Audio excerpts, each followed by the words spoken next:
Tudo bem? Vamos sentar para frente, pessoal. Vamos. Assim, ó, fica em paz. Quem está com o neném, fica tranquila. Fiquem tranquilos, aliás. Eu falei para ninguém trazer criança, mas eu trouxe os meus dois, e os meus dois são os mais tranquilos, então fiquem tranquilos.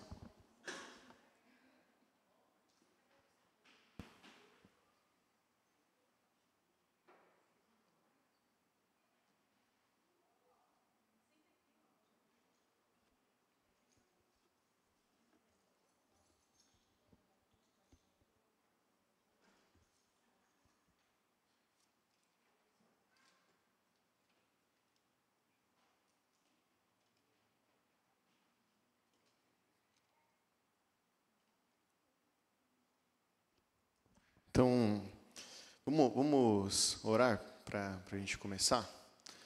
Senhora, faz uma oração, Cauê.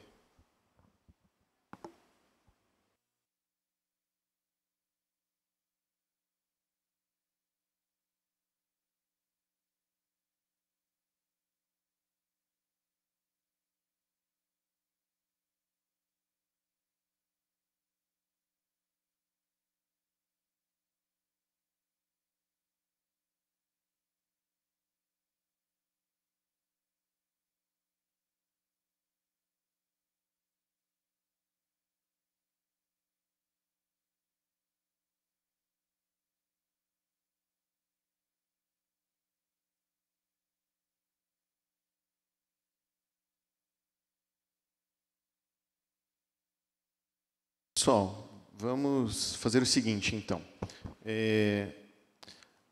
Eu vou separar um tempo para a gente estudar e, em seguida, para a gente discutir. Pensar em coisas práticas. A gente aprende no seminário que não tem muita utilidade de você falar, ensinar muita coisa, e acaba, você ensinou muitas teorias para alguém, e aí a pessoa, depois ela vem e fala assim, tá bom, mas o que eu faço com isso? Né? Quando a gente... Qualquer tipo de aula, né, ela tem que ter alguma aplicação. Se é só teórico, né, tende a ser irrelevante para a gente. Se eu aprendo um monte de coisa e eu não sei o que fazer com aquilo, ou não vejo função nenhuma para aquilo, acaba sendo meio inútil. Então, a nossa ideia é separar um tempinho no final para a gente discutir, para a gente pensar coisas práticas do que a gente está conversando, certo? E é um ambiente informal, então vocês podem perguntar, tá bom? Não é culto. Vocês podem parar, perguntar, se tiver alguma dúvida. E aí, no final, eu tenho algumas questões, algumas perguntas, e a gente vai conversando. Tipo igual no grupo caseiro, igual a gente já faz, já está acostumado. Tá? Então, agora eu vou passar com a parte do estudo. E aí, se vocês tiverem alguma dúvida, pode interromper, tá bom? Quem tiver pergunta aí, o Rodrigo põe esse aqui para você.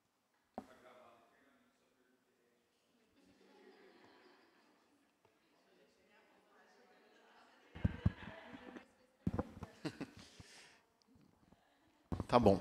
Então, primeiro, a ideia de a gente trabalhar esse projeto é a ideia de ajudar a gente como igreja e como família a saber lidar com as questões do mundo que a gente vive, né? Quando eu digo do mundo, não só o mundo em si, mas a nossa casa mesmo. A gente aprender a lidar com isso e ter ajuda, né?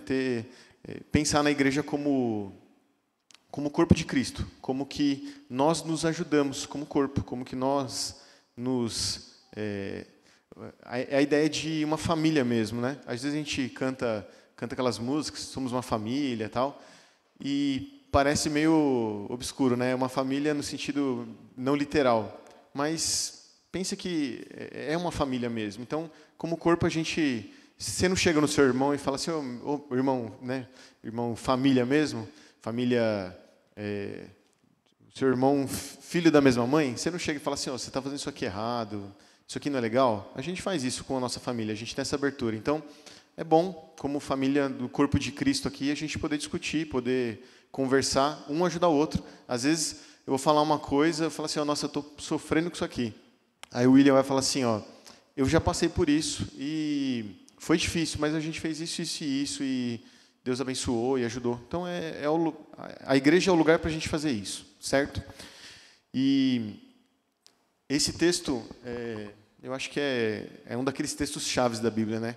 De tudo que a gente deve guardar, sobre tudo que a gente deve guardar o coração, porque dele procedem as fontes da vida. Eu acho que, de alguma forma, tudo vai redundar nisso. A gente guardar o coração da nossa família, dos nossos filhos, dos nossos cônjuges, né? Então, eu acho que ele é essencial. Essa aula, eu usei basicamente esse livro. Eu esqueci de trazer, eu ia trazer ele. E, então, assim, quem gosta de ler, eu recomendo, assim, com força esse livro.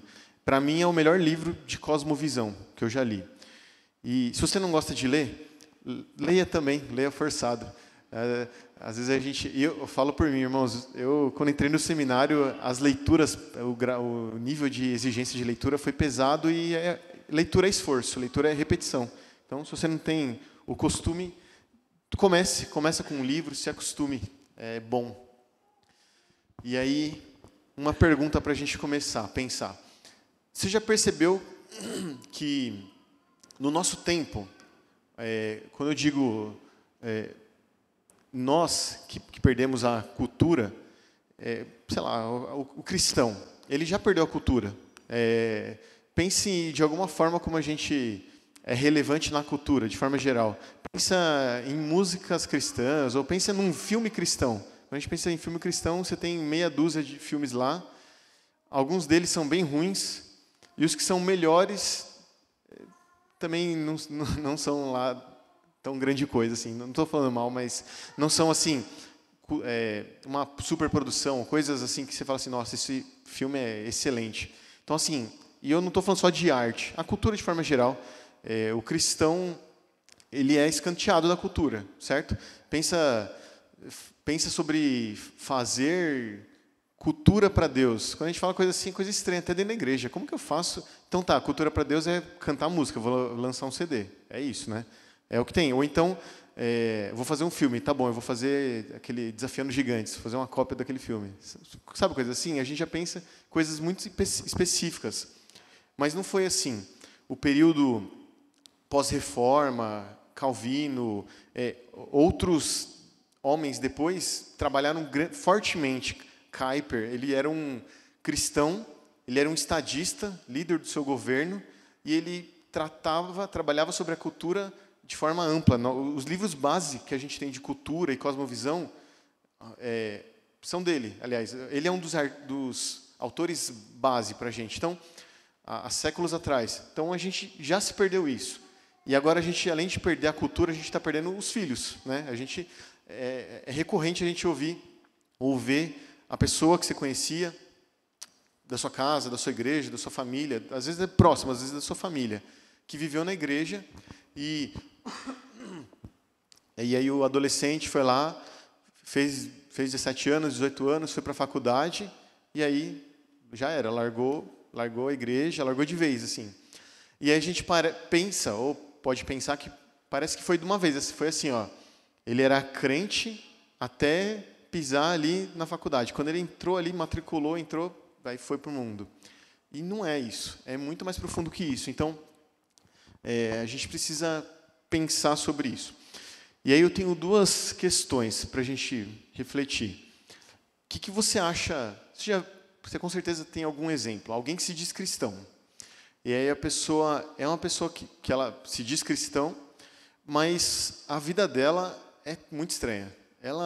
Eu coloquei 2 exemplos aí, mas ela bebe, ela faz tudo de errado, assim, coisas assim que não são coisas que talvez mais difíceis da gente achar na teologia. São coisas óbvias, claras, assim, a pessoa bebe, bate na família, a pessoa, sua linguagem é vulgar, suas atitudes não demonstram nada de cristão, mas ela fala que no domingo ela está lá, e aí no domingo ela tem a boca limpa na igreja, ela não sai uma bobeira.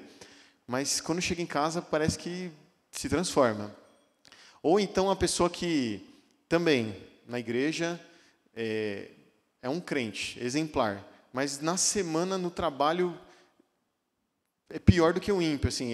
A vida dele é prosperar, por exemplo. A vida dele é o trabalho ele precisa ter uma promoção, um aumento, salário, coisas do tipo, e aí ele faz o que precisar fazer.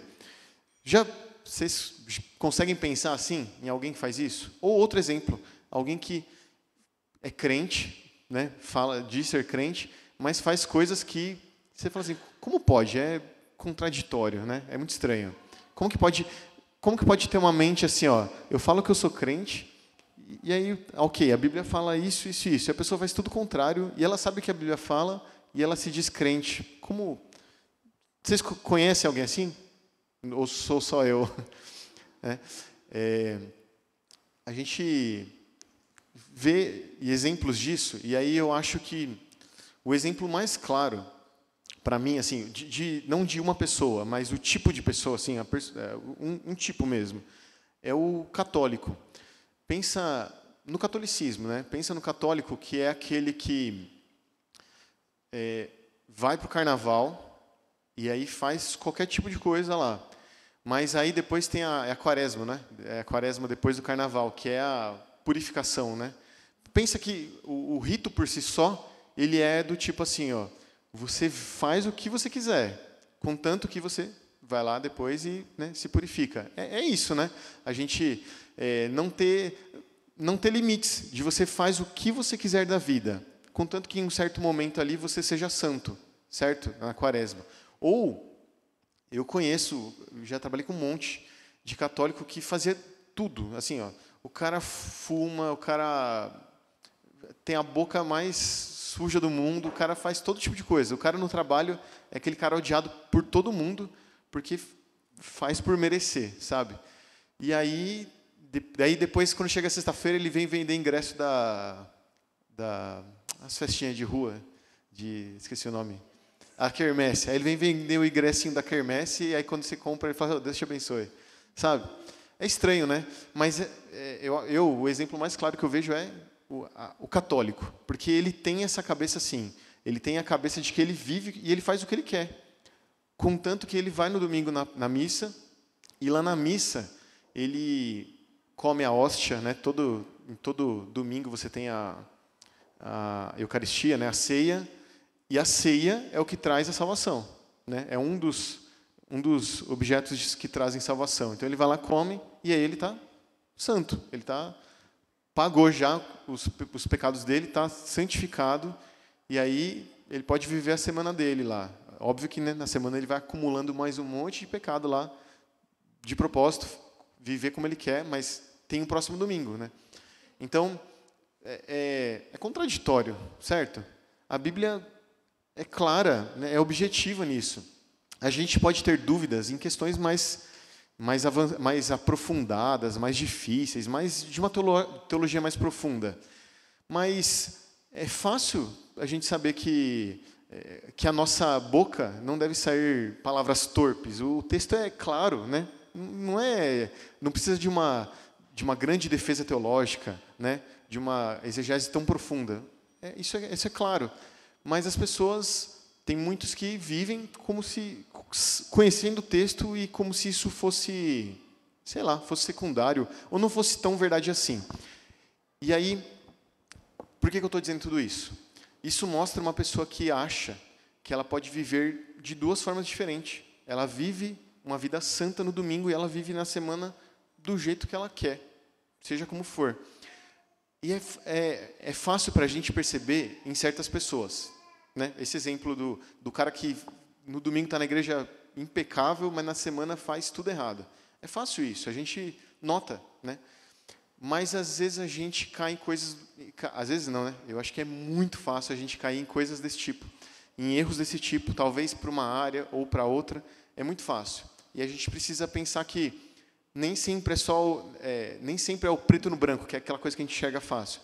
Às vezes a gente está fazendo coisa do tipo e a gente não está percebendo.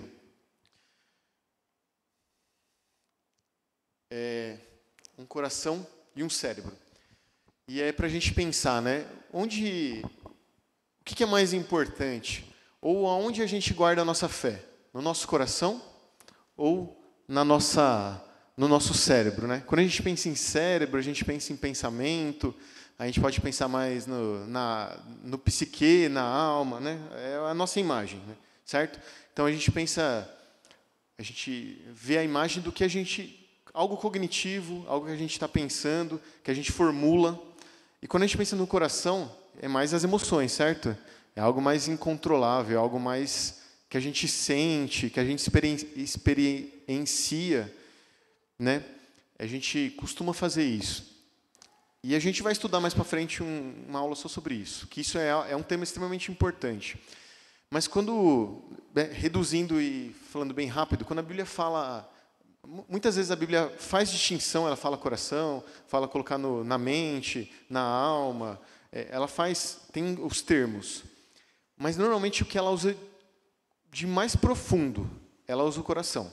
O termo mais profundo para tratar sobre o ser do homem é o coração. E, às vezes, a Bíblia ainda usa termos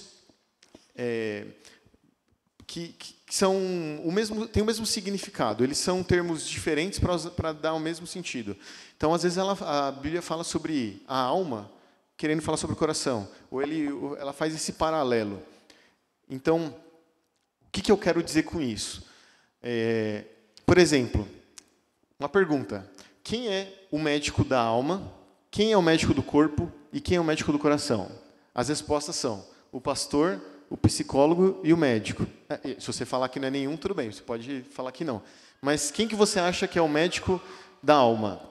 O pastor, o psicólogo ou o médico? Tá, o pastor é o médico da alma. E o médico do corpo? O pastor, o psicólogo ou o médico? E o médico do coração? O pastor, o psicólogo ou o médico?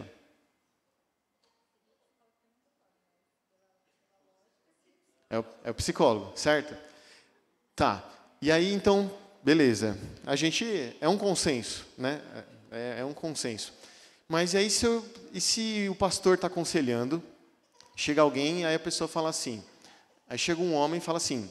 Pastor, eu estou traindo minha esposa porque tem uma mulher no trabalho que eu amo ela.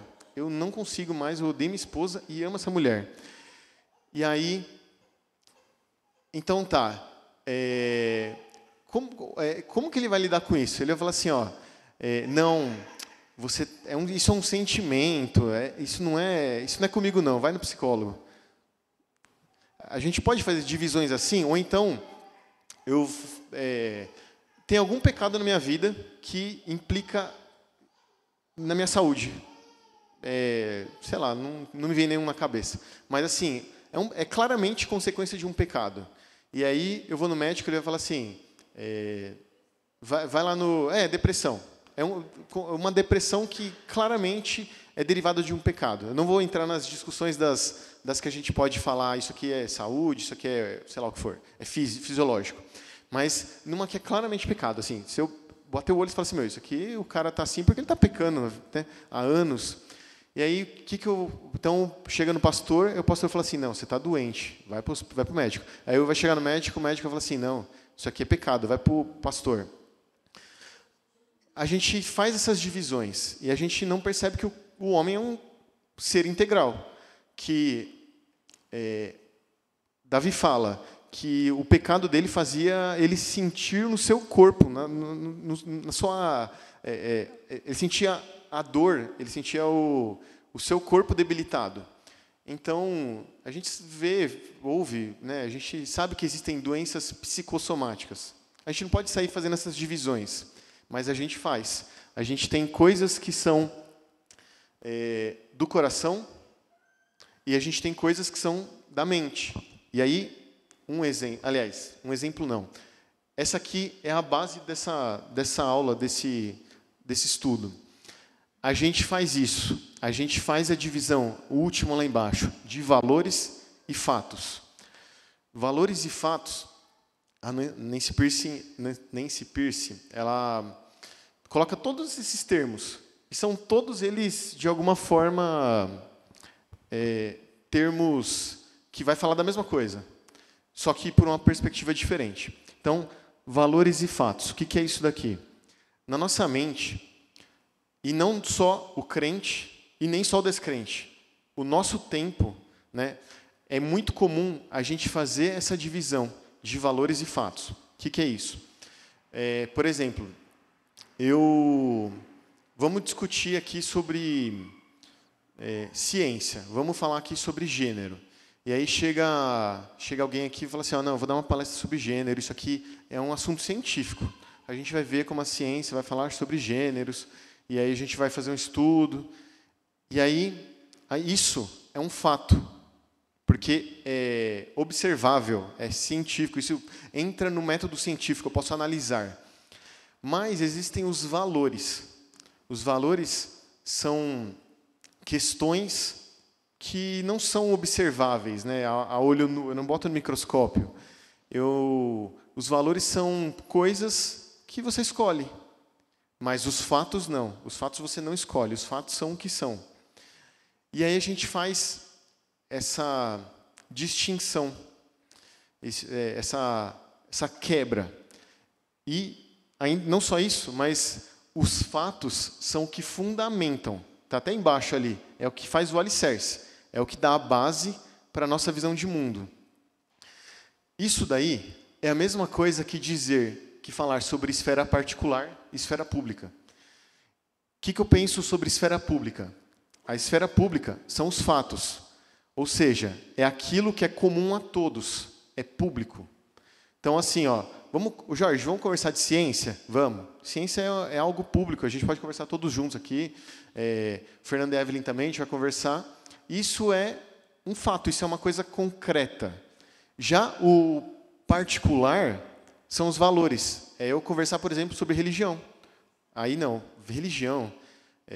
Eu posso até conversar, mas sabe aquela coisa de religião a gente não discute, é particular, é de cada um tem a sua, faz o que quer. Sabe esse pensamento? É baseado nisso, em a gente quebrar isso, dividir. E aí vamos para os outros. Existe uma divisão entre o sagrado e o profano. O profano é a vida secular. O profano a gente já vê como algo pecaminoso, né? Mas entenda como secular, como o que não é sagrado. O sagrado é o domingo, é a vida na igreja. Já o profano, ou o secular, é você viver sua vida. O que tem a ver, né? Não estou defendendo isso, mas alguém poderia argumentar. O que tem a ver eu estar aqui no meu trabalho e falando sobre Deus, sobre Jesus? Jesus morreu para me salvar, eu estou aqui preenchendo folha aqui, relatório. O que tem a ver uma coisa com a outra? Certo? Não é algo que a gente já ouviu, já pensou, às vezes já pensou, né? Já falou. Ou é comum da gente... tá bom, eu sou crente, mas ok, o que eu faço? Eu sou frentista de posto. Como que eu vou servir a Deus abastecendo um carro? Ou seja qual for sua profissão. São coisas que às vezes é difícil a gente perceber ou entender. O que eu faço? Como que eu faço? E a gente acaba fazendo essa divisão. Pavimento de cima é o não racional ou não cognitivo. São meio que as emoções, é o coração. É a religião. Você escolhe, você sente. A religião no nosso tempo não é algo emocional.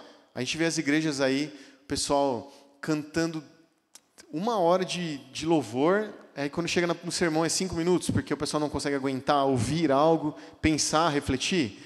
Mas a emoção ali da música, das coisas, né, são claras, assim, a gente percebe.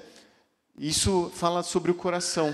Enquanto que o pavimento de baixo é algo racional, algo verificável, é a ciência, é o fato, é aquilo que a gente não consegue... É aquilo ali e acabou, sabe? Ou ela também fala sobre a ideia do modernismo e o pós-modernismo. Modernismo é a época pós-Idade Média, onde a igreja foi substituída pela razão, né? Então, a Idade Média, Deus era o centro. Desviadamente, a gente enxerga a Igreja Católica, mas, pelo menos, existia esse pensamento de que Deus era o centro. E aí vem o iluminismo e vários movimentos, racionalismo e tantos outros que vêm tirando Deus e a razão do homem. O homem é o centro, a razão do homem é o centro. E se acreditava que vamos conseguir ser neutros e a ciência ela é neutra e ela vai, pela ciência a gente vai vencer o mundo, a gente vai evoluir, vai conseguir grandes coisas. E aí chega as guerras mundiais e aí o modernismo cai, porque peraí, a ciência não ia vencer, a ciência não ia prevalecer, a evolução tecnológica, tudo isso aí não ia resolver os problemas do mundo. Aí chega 2 grandes guerras e outras guerras menores, e aí cai isso. E aí vem o pós-modernismo. É a época que a gente vive, e ela diz que a verdade não é mais um universal, não é as leis, algo duro, rígido. A verdade é algo subjetivo, é algo relativo aos grupos. Então, por exemplo, a nossa época pós-moderna, a gente fala sobre relativismo. Relativismo é o quê? Cada um ter a sua verdade. São múltiplas verdades. O modernismo cria, na verdade, mais objetiva, científica, rígida. Aquilo que é aquilo e acabou. E a gente, conhecendo aquilo, conhecendo a ciência, a gente conhece a verdade e vai melhorar, né? Já o pós-modernismo é a ideia de que você cria as suas verdades e cada um tem as suas verdades. Então, é tudo mais relativo. E esse é o andar de cima, é o andar mais do coração, das verdades particulares. E o de baixo é aquela coisa mais concreta. Pode falar, Ivan. Sobre esse ponto do pós-modernismo, ela fica bem claro no julgamento lá de Nuremberg, né, que julgaram os alemães que atuaram na Segunda Guerra, porque o principal argumento da defesa foi o seguinte: eles estavam cumprindo ordens do Reich. Eles não podiam ser julgados, porque, para eles, o que eles faziam era o certo. Ainda que eles estivessem matando judeus de maneira arbitrária, sem terem feito nada para eles, o que eles só estavam cumprindo ordens. Então, eles não podiam ser condenados, porque se alguém tivesse que ser culpado por isso, era o Reich, né, não eles. Então, acho que entra no relativismo, né? A verdade pode ser diferente para mim e para você. Quem não ouviu ou quem não falou, assim, sabe isso que eu disse? Não é bem assim, você não entendeu, sabe? Eu sei que às vezes realmente a gente fala uma coisa e não é entendida. Não estou falando que é isso, mas é algo característico. É a questão de a gente entende ou a gente entende o que a gente quer. Sabe aquela coisa de eu vou ver uma obra abstrata de um monte de tinta espalhada e eu vou significar aquilo. Antes, o autor de uma obra é quem dava significado. E a gente via aquilo e via o que o autor quis passar. É a Bíblia. A Bíblia é algo com significado. Deus revelou ela como Ele queria, para que a gente soubesse o que Ele quis transmitir. Então é algo que o significado chega até a gente. Mas hoje não existe mais isso no nosso tempo. Hoje você significa as coisas, você dá significado. Eu dei uma aula um tempo atrás que falava sobre isso. É a morte do autor. Não existe mais o autor que dá o significado das coisas. De um livro. Não existe mais isso. O autor escreve. Ele pode até dar um ponto de vista. Mas o autor, ele é totalmente secundário. Você, como leitor, você é o protagonista. A gente ouve falar sobre isso, sobre protagonismo, inclusive nas escolas. Você é o protagonista. Você é quem vai significar as coisas. Então, se você lê um livro, o que você entendeu do livro? O que você achou do livro? Você pode ter achado qualquer coisa, que não seja nada do que está escrito. Mas, para o nosso tempo, isso é o que importa. Você entendeu o que você conseguiu tirar dali, o que você concorda. Essa é a ideia do nosso tempo. E pensa hoje nas teologias diferentes, nas teologias feministas. Ela vai olhar a Bíblia pelo um ponto de vista feminista e vai tirar o que ela acha dali. Porque se entende que não existe mais verdade implícita, que vem carregada ali. Você lê o que você quiser. Isso é o coração, sabe? É o coração a partir desse ponto de vista. De você significa as coisas, você sente. Então, é a diferença, né? O público é o Estado. São coisas que a gente não tem muito o que dizer ou argumentar. A gente até pode, mas são coisas que são o que são. mas o privado são coisas mais particulares. Então, o público, o Estado, educação, ciência, grandes corporações ou coisas, a gente você já ouviu, e eu acho que está muito aflorado no nosso tempo, pelo menos recente, a questão de ciência, o Covid. Eu não vou entrar em mérito de um lado ou de outro, mas já percebeu como que no Covid existia um autoritarismo científico de esse posicionamento é o único e acabou?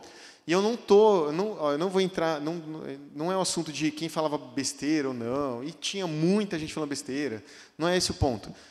Você percebeu que se dizia, ou se pregava uma ciência soberana, concreta, só que se você pesquisasse, você via cientistas com estudos de grandes lugares defendendo um ponto de um lado do espectro da direita e outros defendendo outra coisa na esquerda.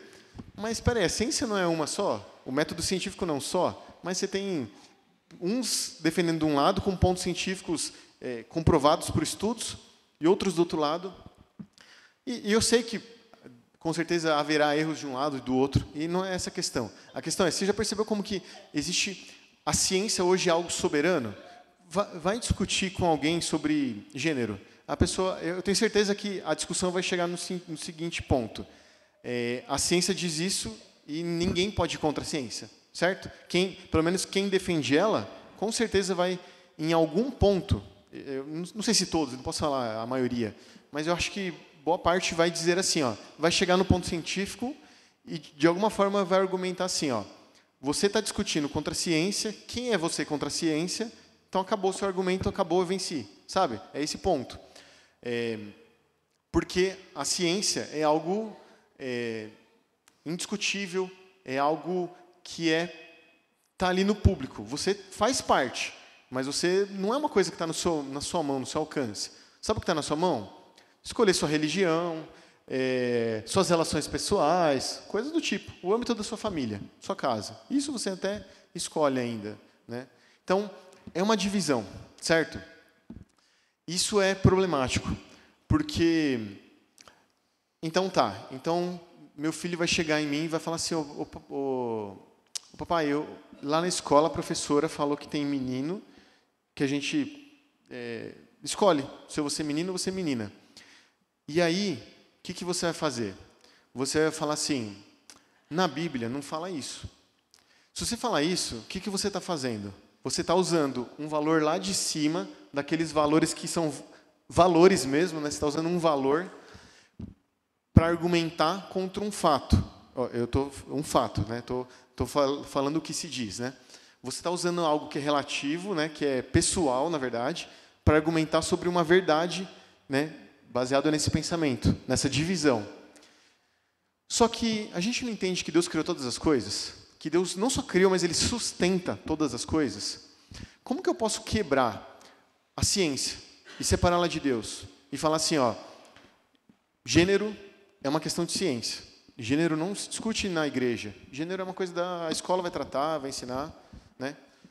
Tantas outras coisas. Como que eu vou me foge algum exemplo. O gênero mesmo. Como que eu vou usar isso? E vou colocar questões religiosas. Eu tô não respeitando os valores, a divisão, certo? Quando a gente faz isso, a gente pega Deus e a gente faz assim, eu sou crente, creio em Deus. Mas eu arrumei aqui, descolei uma caixinha aqui, aí eu joguei Deus lá dentro. E aí Deus está lá dentro, ele é tipo um gênio da lâmpada, ele está ali. E na hora certa, eu vou evocar ele. Na hora que eu precisar, eu tiro ele. Mas ele está ali, guardado. E ele tem horas para ele aparecer, para ele ser usado, para ele ser consultado. Ele não é mais o Deus que rege o seu mundo, o seu universo, a sua vida. Ele é um Deus que está ali guardado. Em algum momento eu vou usar. Normalmente a gente usa quando a gente está desesperado, com problema, com problemas, né? Mas enquanto não estiver precisando, ele fica ali. Porque a gente tem esferas que dividem as coisas. Tá sendo claro? Tá tranquilo? Se eu falar algum termo, às vezes eu falo algum termo que, sei lá, que é mais estranho, desconhecido, pode interromper, tá? As grandes instituições públicas afirmam que são científicas e livres de valores, o que significa que são relegadas à esfera particular da escolha pessoal.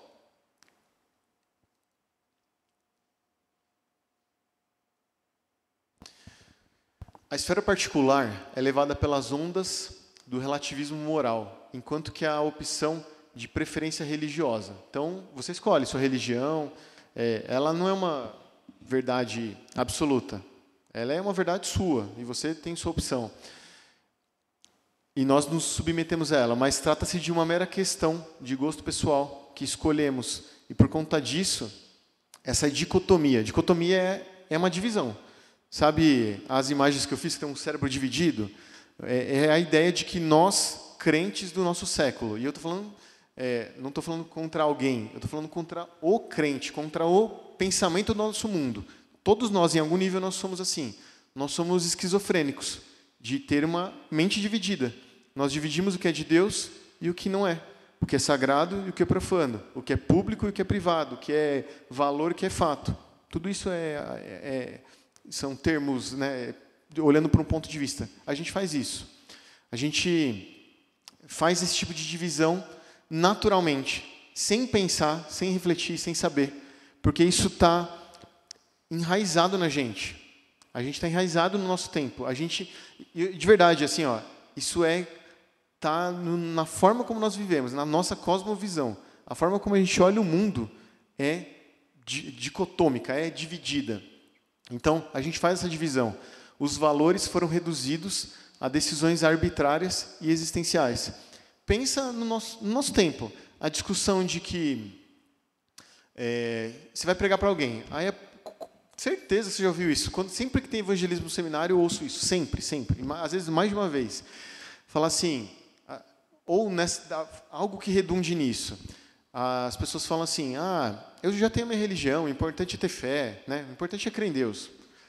Se você é espírita, se você é crente, se você é, sei lá, o que você for, um bandista, se você seja o que for, o que importa é ter Deus. Por quê? Porque isso está no particular, e estando no particular, você pode ter o que você quiser. O particular não é aquele que tem um valor objetivo universal. O particular é particular de cada um, certo? Por esse pensamento. Então, cada um tem o seu. O que importa é ter fé em alguma coisa, pessoal. Vamos crer em alguma coisa e tá bom. A fé te faz bem, sabe? Esse tipo de coisa. A gente ouve isso constantemente. Ouve as pessoas dando entrevista falando isso, né? Na televisão, a gente vê isso. Então, pensa como... Isso é um exemplo de uma mente que só crê que é importante você ter isso. Tanto faz, porque o que está nos fatos, isso é verdade, é universal, é objetivo. Já o que está nos valores, isso é subjetivo, você pode escolher, você pode ter ou não, são as suas opções, são as suas coisas pessoais. Então, essa divisão, irmãos, tem estragado o nosso tempo. Eu diria assim, eu nunca estudei isso exatamente, mas eu acho que... Sabe quando a gente pensa no nosso tempo, a gente fala assim, hoje os crentes são mundanos num alto nível? Na minha concepção particular, eu creio que eu acho que esse é o principal motivo. Como a gente pensa nisso. Se você lê um livro de um puritano, lá, século XIX, aí você vê o livro, como o cara vivia, a família dele, tudo. Não era assim. Ele compreendia. Eu não estou falando assim de pecado, as pessoas pecavam, os puritanos pecavam, todos pecavam. Todo homem é pecador. Mas a gente via uma concisão, algo que era... As pessoas sabiam que elas viviam para Deus e que a vida dela era para Deus. Quando a gente fala a vida dela, é toda a vida dela. Hoje em dia, a gente... É o contrário, o comum é a gente ver as pessoas vivendo como querem e aí chega no domingo, é muito católico, chega no domingo você se purifica.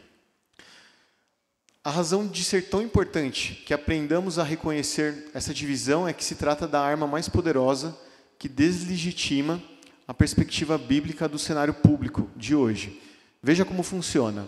Os secularistas são politicamente muito astutos para atacar a religião de modo frontal ou ridicularizá-la como falsa. Hoje, a gente até vê de vez em quando, mas a gente não vê as grandes mentes falando sobre isso. A gente vê os youtubers, né, metendo pau em religião. Mas a gente vê as grandes mentes que controlam, eles falam, você pode ter uma religião, ok, não é um problema. Né? Eles não vão confrontar isso, ter religião. Então, o que eles fazem? Eles consignam a religião à esfera do valor, dessa forma, excluindo-a da esfera do verdadeiro e do falso. Né? Na ciência, a gente tem o verdadeiro e o falso, e é ali concreto. Eles colocam a religião nos valores, nas opções, no sentimento, no que você escolhe. Assim, os secularistas podem nos assegurar de que respeitam a religião, ao mesmo tempo em que negam haver relevância para a esfera pública. Olha como isso é de Satanás. Assim, ó. Eu respeito sua religião. Você pode ter religião. É bom que você tenha. Tem uma religião, escolhe uma. Pode escolher. Aí você vai falar assim, tá bom, eu tenho uma religião, escolhi. Aí você fala assim, ó, vamos fazer uma discussão aqui sobre gênero. Aí eles vão falar assim, não, peraí, religião é religião, religião não é ciência. Gênero é uma ciência, a gente vai discutir pela ciência. Religião é na sua casa, você faz seu culto e acabou aí. Religião é outra coisa. Então, pensa como que existe uma artimanha de você quebrar isso. Você vai falar assim, ó, o que é religião, você vai ficar em casa e vai morrer na sua casa, acabou. O típico exemplo é aquela discussão, aborto é uma questão moral. Saúde pública. De saúde pública. Né? Eu falo, não, aborto é uma questão moral, sim. O cara que está no outro lado fala, não, aborto é uma questão só de saúde pública. Nenhum dos dois trabalha as duas coisas. Né? Sim, a gente vai falar, o aborto é uma questão moral porque ela fala sobre a vida. Já o apelo secular é aborto é saúde pública. A gente tem que falar sobre isso pela saúde, através da saúde, né? Então, essa questão também da homossexualidade, recentemente, há um tempo atrás, eu também tive uma discussão com relação à homossexualidade, e essa determinada pessoa, chegou para mim e falou assim, mas se a pessoa escolhe ser ou não ser, isso não foi imposto pela religião. Então, a pessoa acaba fazendo se você escolheu aquilo, então foi a religião que escolheu para você. A pessoa nasceu dessa forma. Então, é muito difícil. E, para mim, é muito difícil também a questão do sagrado e profano. Como algumas pessoas sabem, meu pai, ele era católico. Minha mãe sempre foi, a parte evangélica presbiteriana foi da parte da minha mãe. E eu cresci praticamente nessa divisão. Meu pai tinha problema com alcoolismo, muitas vezes chegava em casa e no domingo ia na igreja, tudo, na missa, fazia tudo. E eu tinha muita dificuldade nisso. E Deus foi me transformando ao longo da vida, foi me moldando até chegar aos princípios e valores de um cristão verdadeiro. Então, até hoje eu tenho dificuldade para você ver como que isso vai te moldando ao longo da sua vida e você nem percebe que na igreja é uma coisa sagrada, que você tem que ir e tal, e durante o dia você vive a vida que você quer, porque você escolheu aquilo. E isso é de todos. Isso é assim, você vindo de um lar católico, ou seja o que for, assim, religião, é geral. A gente, vindo de um lar cristão, a gente tem essa mente dividida. A gente não percebe, mas a gente tem. Pode falar, Cássia. Então, Rodrigo, ainda sobre essa questão do relativismo, eu estava lendo um livro que falava que invade até a esfera linguística. A gente tem perdido o significado de palavras, palavras importantes, como amor, ódio, é o que as pessoas querem definir como amor, como ódio, intolerância. A gente perdeu o significado dessa palavra. Tudo é intolerância, tudo é fobia. E aí, no livro, até citava a palavra gay, que em inglês significava feliz. Hoje, ninguém usa essa palavra gay para dizer que é feliz. I'm gay. Ninguém fala isso para dizer que eu sou feliz. Né? Então, essa questão do relativismo é tão séria que a gente como que eu posso dizer? Algumas palavras a gente está sendo acuado para não usar mais, né? E isso a gente não pode permitir. Tem palavras que a gente precisa usar porque é a melhor palavra, mas a gente se sente mal de usar, né? Falando assim, tá todo mundo usando tão errado essa palavra que eu mesmo, tem um monte que eu falo já, se eu vou falar ela em aula, eu já me justifico assim, ó, eu tô falando isso aqui, mas eu tô falando por isso, sabe? Porque a gente já tem um peso de falar. E olha o que a Cássio falou aí, como é importante. Se tem se atacado todas as ciências, mas ninguém é neutro quando faz isso. Você faz com objetivo. Se usa o argumento de a ciência ser neutra, até se usa, né? Mais ou menos, né? Hoje em dia até isso já caiu, mas se usa. Se pelo menos a ciência tem um status de verdadeira, né? De objetiva. Mas ela não é objetiva, porque é impossível um cientista fazer ciência sem sair de um pressuposto, né? Então, olha como que isso é importante, como que você pega o cristianismo, você não vai matar o cristianismo. Eu já falei isso na igreja. Antigamente, os grandes impérios queimavam as Bíblias, matavam os crentes, certo? Eles destruíam as igrejas, botavam fogo, matavam os crentes, destruíam as Bíblias, queimavam as Bíblias. Hoje em dia, você não precisa mais fazer isso. Isso dá trabalho. Justino Mártir, eu não lembro o nome dele, um dos mártires, acho que é Justino Mártir mesmo, né? O nome. Se não for, ele disse que o sangue da igreja, eu posso estar errando a citação, mas é algo do tipo, o sangue da igreja vem dos...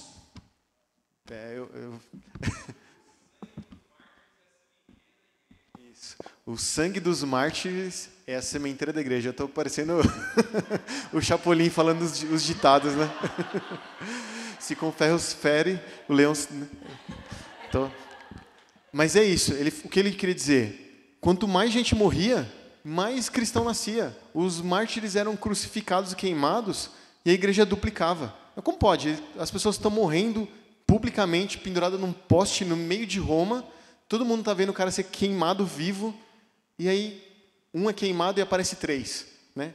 Então, hoje em dia, você não precisa mais matar o crente. Hoje em dia, o que você faz? Você coloca a igreja presa lá na coleira dela. Ela chega até aqui.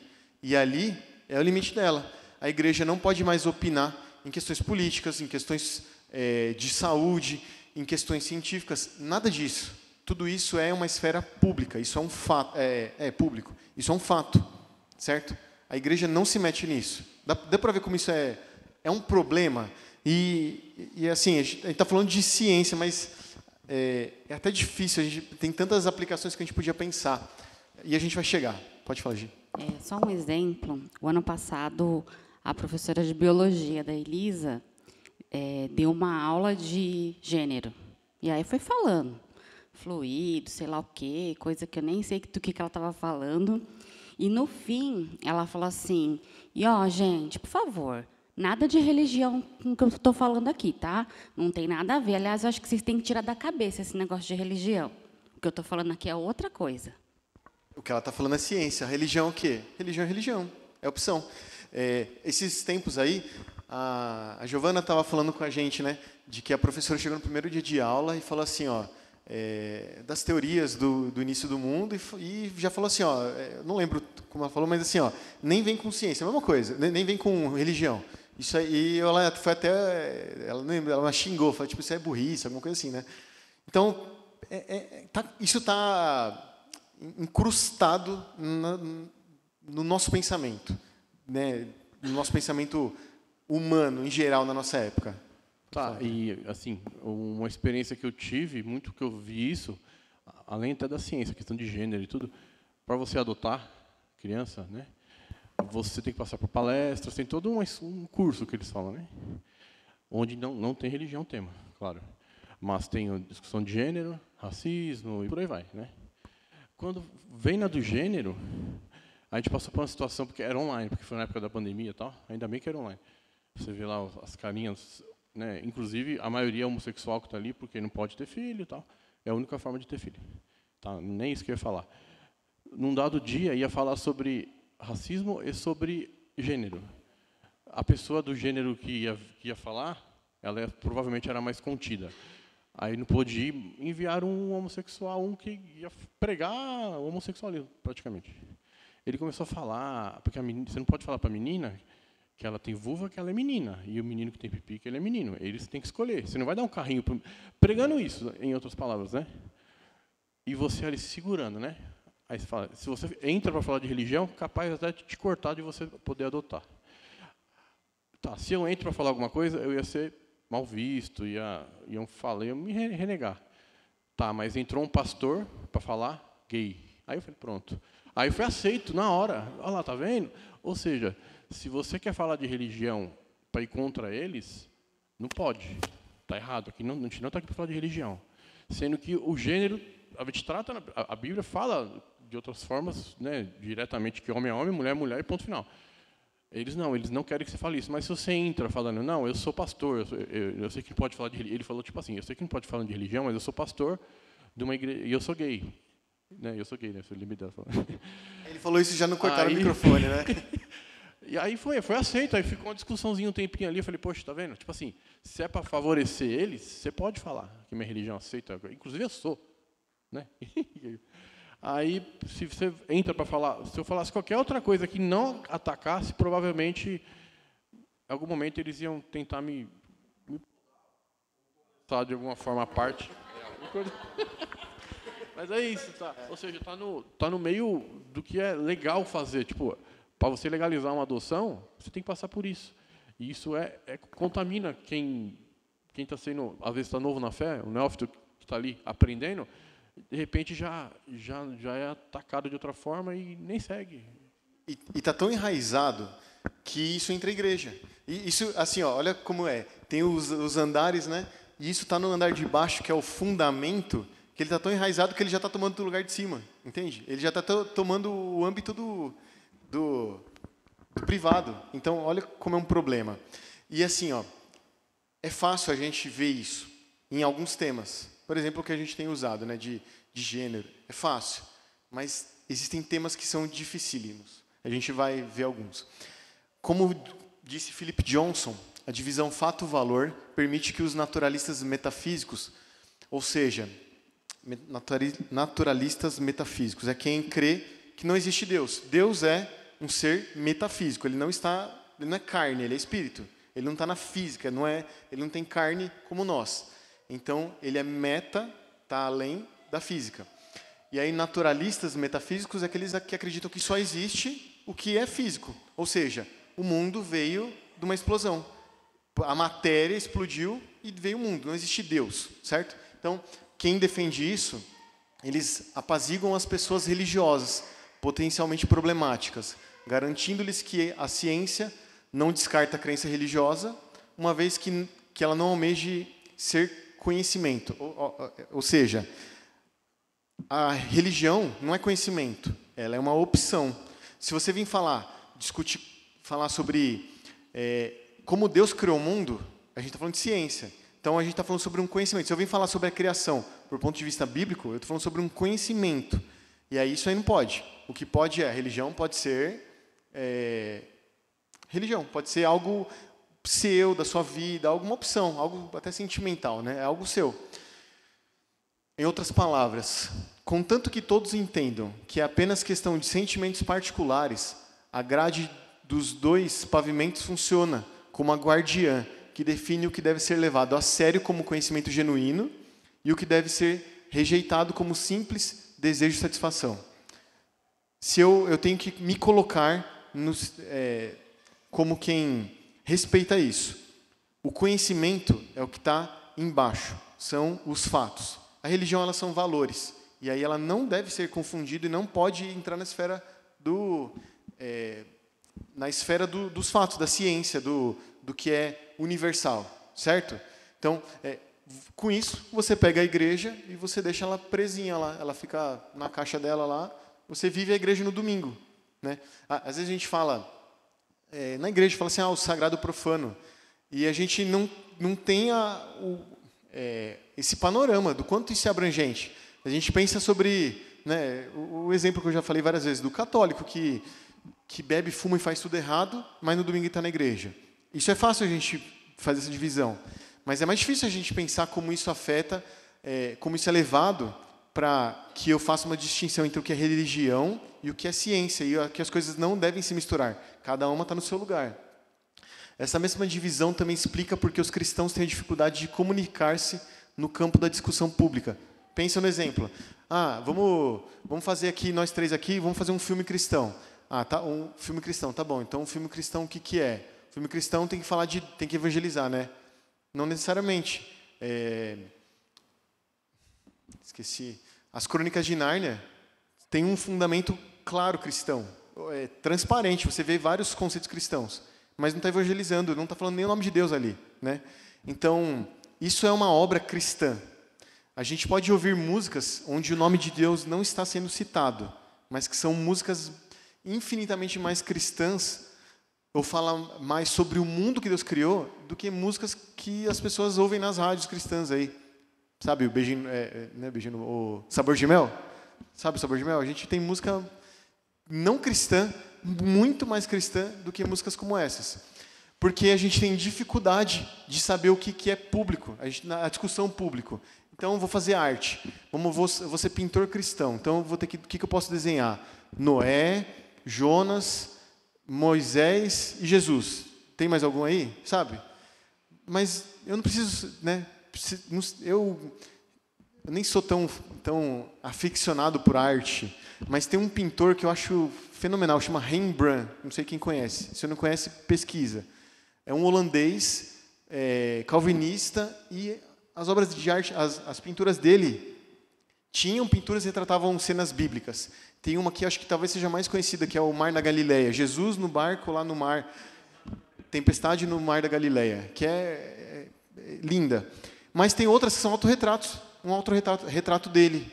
E ele mostra no autorretrato como as técnicas dele são técnicas que que demonstram um padrão de qualidade.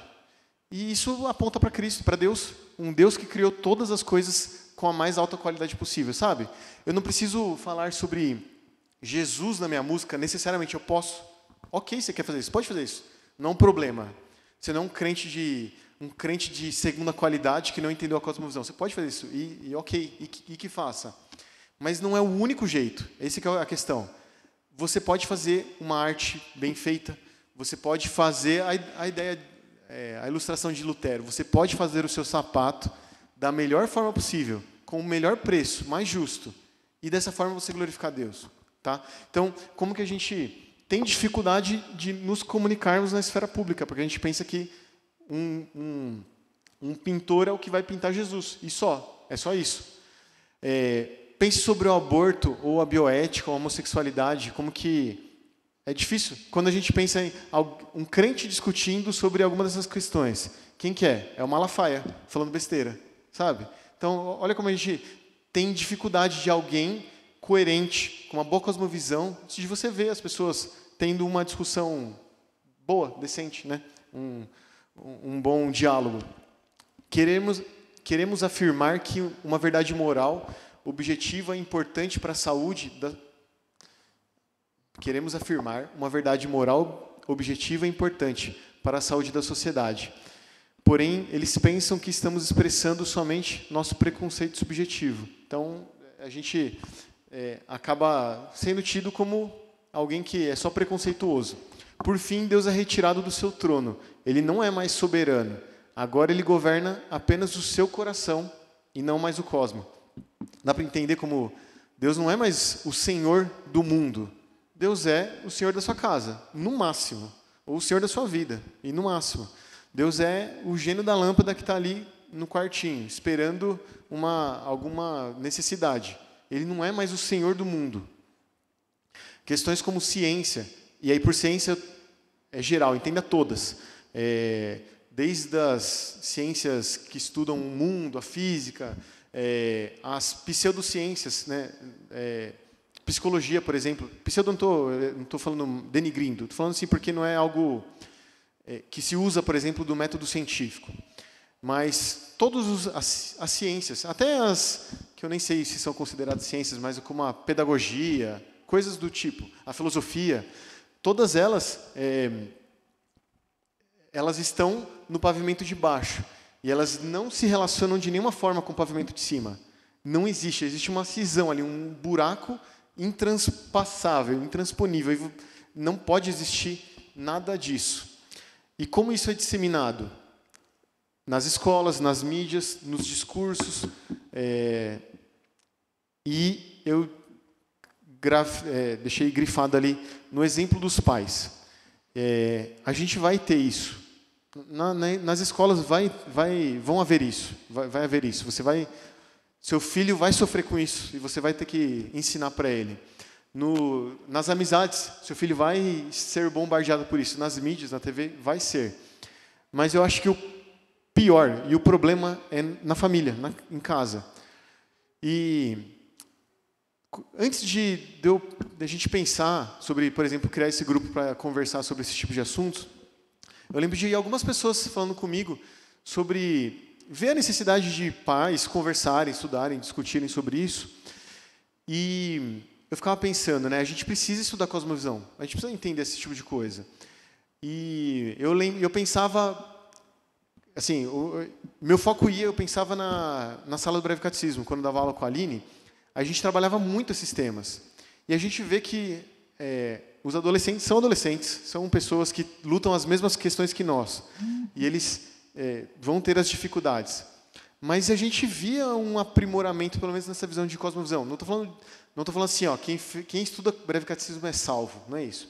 Mas a gente via um entendimento melhor, ter uma cosmovisão mais cristã. E eu ficava pensando, como a gente tem que trabalhar isso com a igreja. Eles eram os maiores, mas a gente tem que trabalhar com os menores. Só que é impossível trabalhar isso com a Helena, com o Henrique. Como a gente vai trabalhar isso com a Helena e com o Henrique? Com o Gustavo? Não tem como, eu vou chegar com o Gustavo. Tem os dois pavimentos, tá? O de cima e o de baixo. Não tem como, certo? E aí eu conversei muito com a Aline, com a Daniele. Isso, a gente não tem que trabalhar com as crianças, a gente tem que trabalhar com os pais. Né? E não que só as crianças merecem aprender o foco, ou eles são a salvação, quem já é velho já está perdido mesmo, não é isso. A gente tem que trabalhar com a igreja no geral. Mas pensando nas crianças em específico, a gente ensina isso por meio dos pais, a gente trabalha com os pais. Todos nós temos que ter uma boa cosmovisão para que os nossos filhos aprendam a não ter uma mente dividida, que fala o que é de Deus e o que é mundo. E aí, então a gente precisa, por isso que a gente pensou, né? Vamos conversar, vamos sentar com os pais e vamos aprender, discutir, conversar.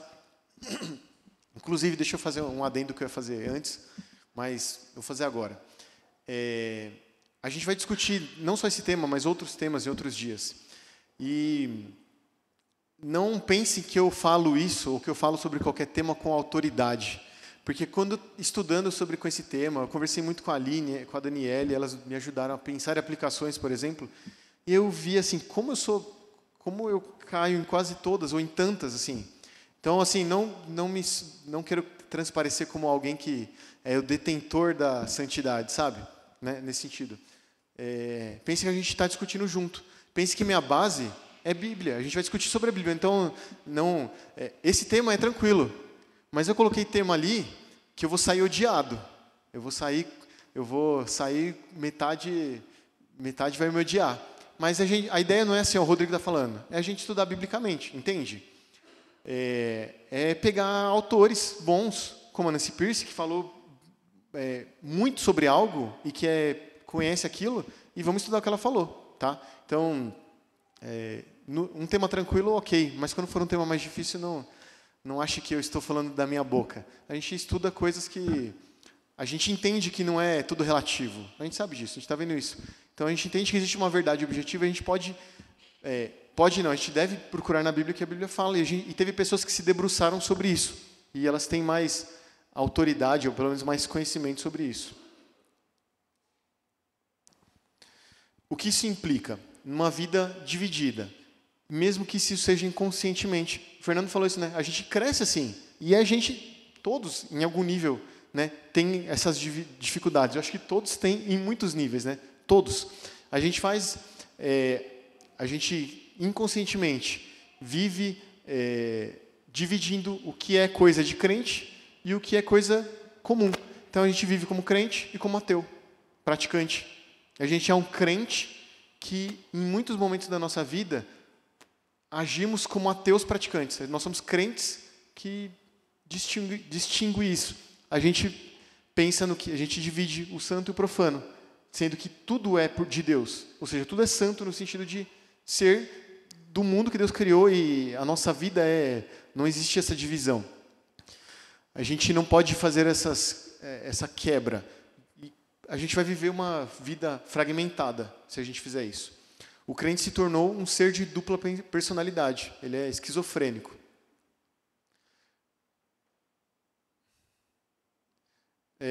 Aqui eu pus umas perguntas, mas eu vou só fazer as perguntas. A gente não vai discutir agora, só fazer bem rápido. Exemplos práticos. É fácil a gente falar sobre isso de gênero, certo? É um assunto que está no auge e que a gente é claramente contrário.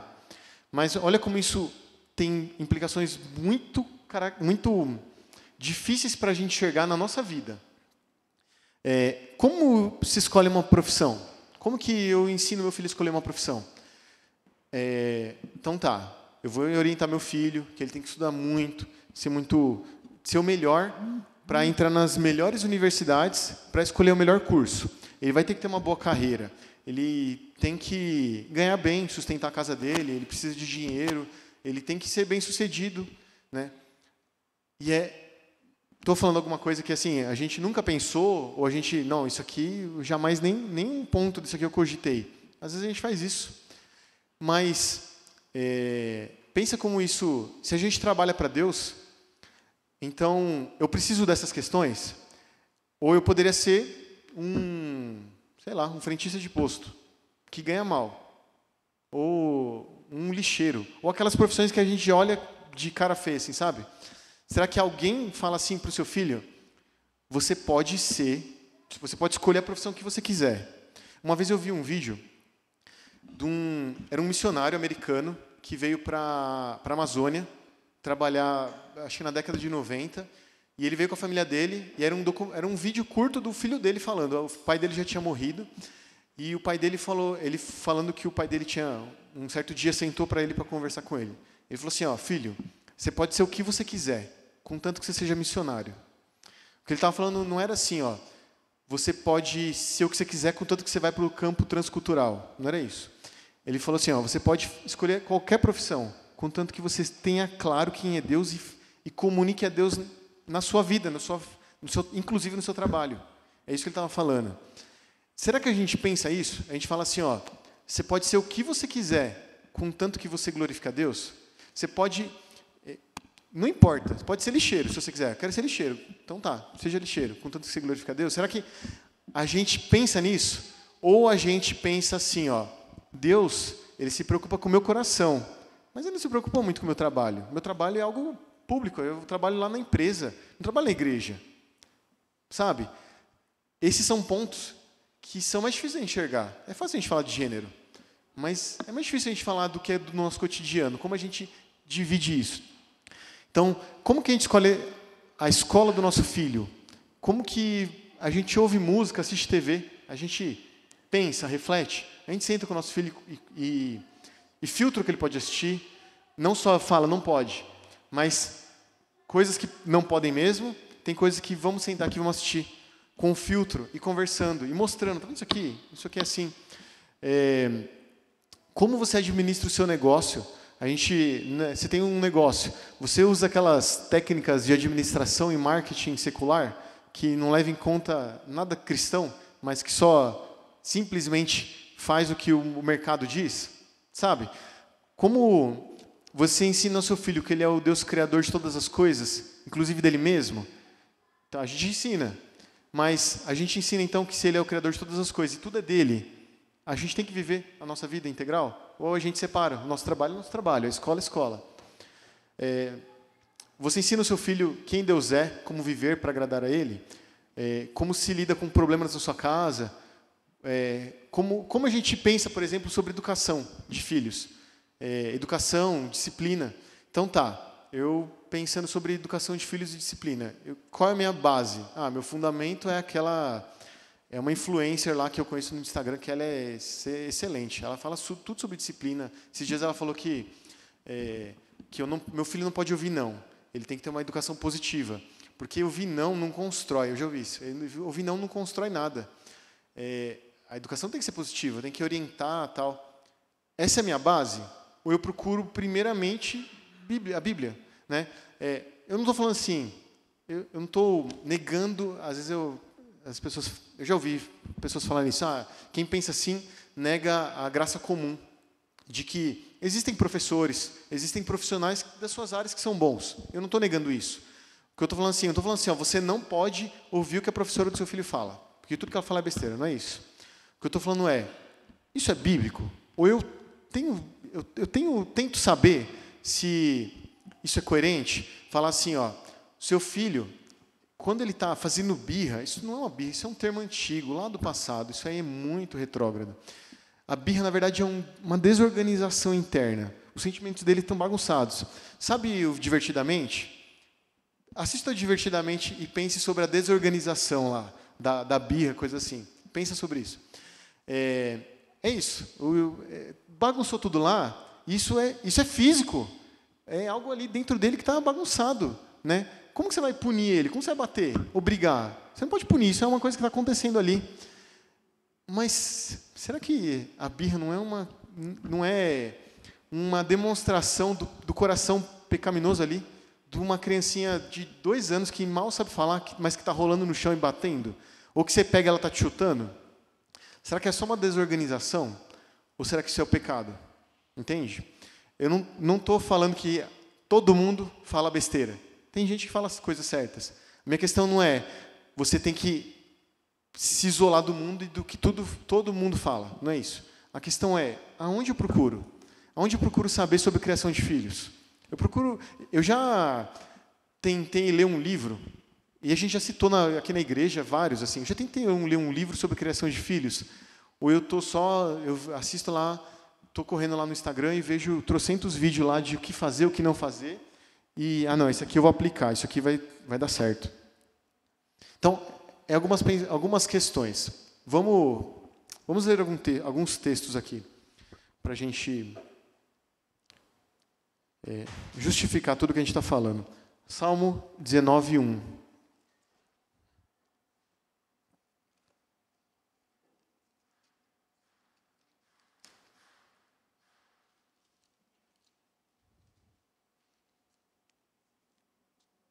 Vou fazer a leitura, tá? Os céus proclamam a glória de Deus, e o firmamento anuncia as obras das suas mãos. Todo esse salmo, né, fala sobre... Aliás, pelo menos o começo do salmo mostra como a glória de Deus é expressa por meio da criação. E a gente não foi criado para expressar a glória de Deus? E a gente tem expressado a glória de Deus só no domingo?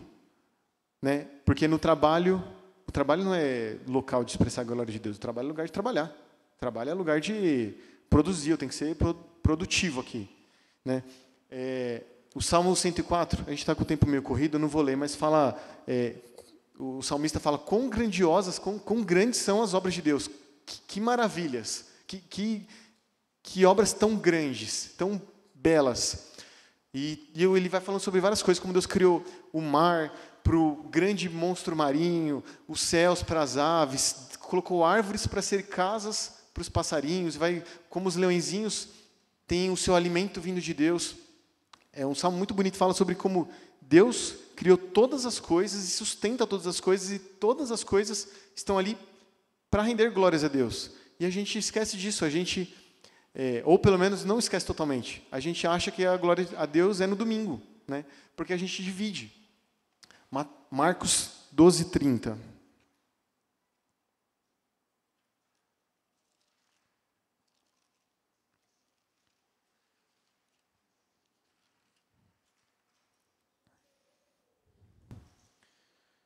Amarás, pois, o Senhor teu Deus de todo o teu coração e de toda a tua alma, e de todo o entendimento e de toda a sua força. Se eu amo a Deus de todo o meu ser, de uma forma plena, como que eu posso dividir? Como que eu posso ir para a escola simplesmente porque é algo que é uma tarefa do meu dia a dia, mas não é para Deus, ou para o meu trabalho, ou para o esporte. Como que eu posso ser crente no domingo, mas quando eu vou no futebol, eu desço a perna em todo mundo, assim, de forma de propósito, sabe? Coisa assim. Como que eu posso viver uma vida tão esquizofrênica de eu digo que amo a Deus de todo o meu ser, mas eu tenho momentos para isso. Não é em todo lugar, em todo local. Romanos 12, de 1 a 2.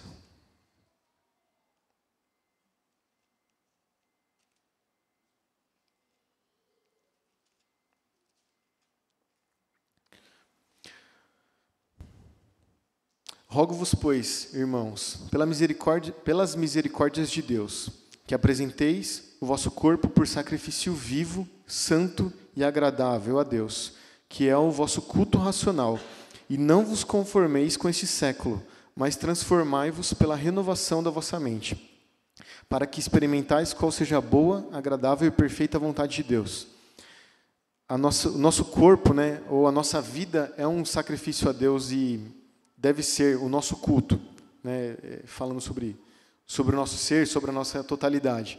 E a gente não pode nos conformar a esse século. O texto aqui, a ideia de conformar é tomar forma. O meu coração não pode ter a forma como de todo mundo, ou como de um descrente. Eu não posso ter a mesma forma.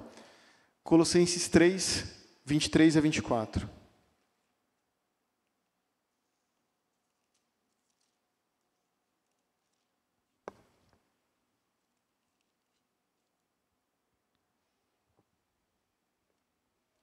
Tudo quanto fizerdes, fazei-o de todo o coração, como para o Senhor e não para homens, cientes de que recebereis do Senhor a recompensa da herança. A Cristo, o Senhor, é quem estáis servindo. Mas espera aí, eu tenho meu chefe, ele paga meu salário, eu sirvo a ele, não é a Deus, não é Cristo que eu sirvo, é meu chefe. Se eu não trabalhar, meu chefe me manda embora.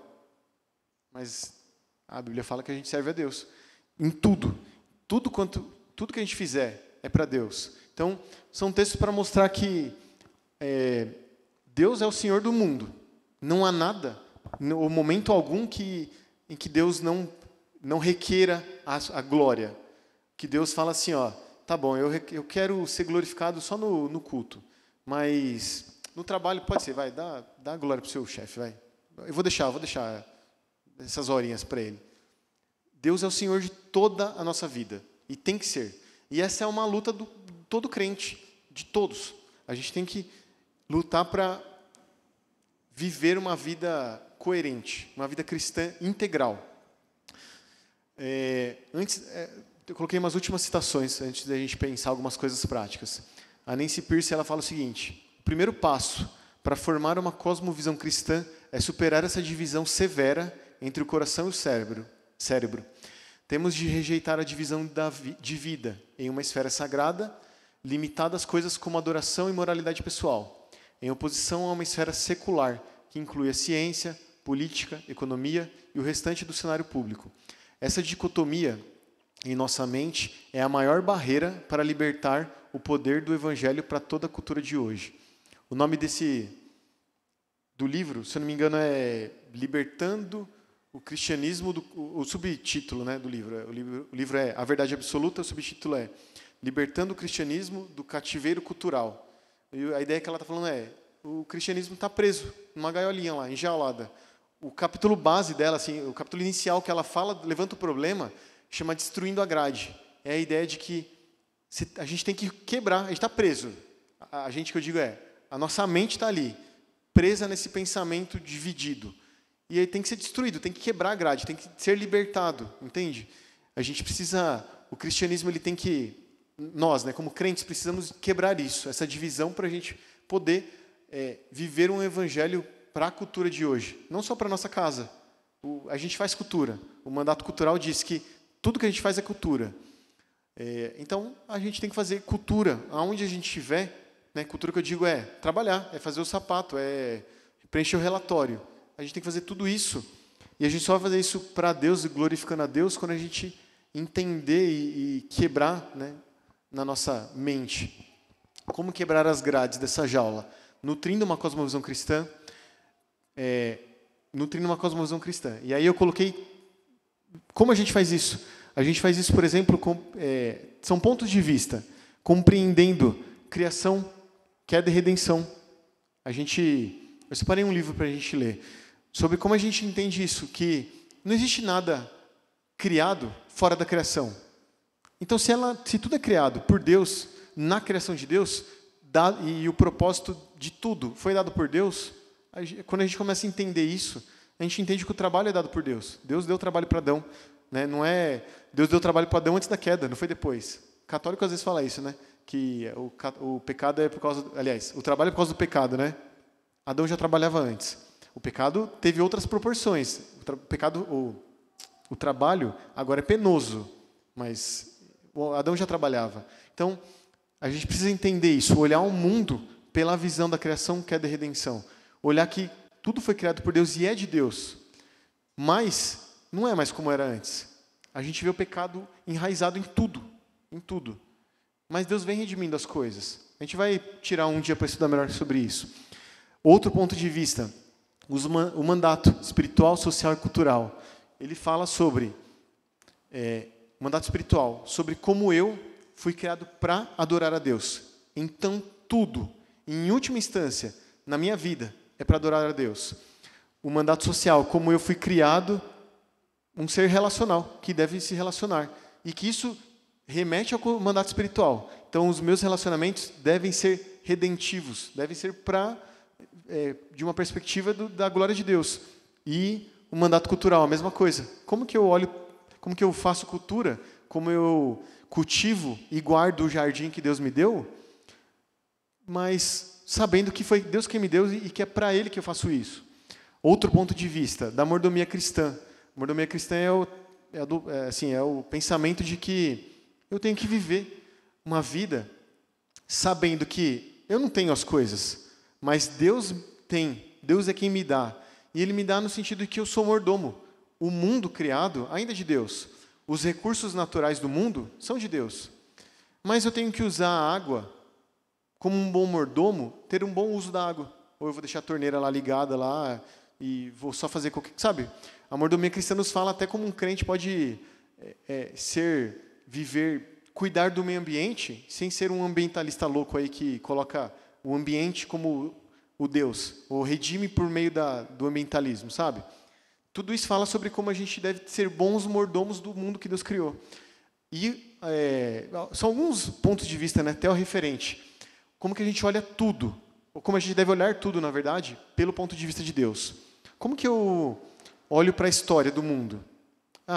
Marx olhava para a história como um movimento dialético.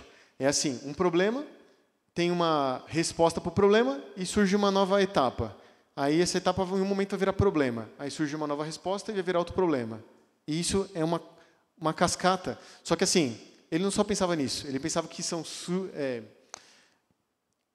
movimentos opressivos. Alguém oprime alguém, essa pessoa se liberta, mas em algum momento ele vai virar o opressor e vai vir outro para ser oprimido, vai se libertar. É uma sequência de fatos opressores. Esse é o materialismo, esqueci o termo, mas é a dialética materialista de Marx. É o pensamento dele. Por isso que hoje a gente vê qual que é um dos grandes temas do nosso tempo.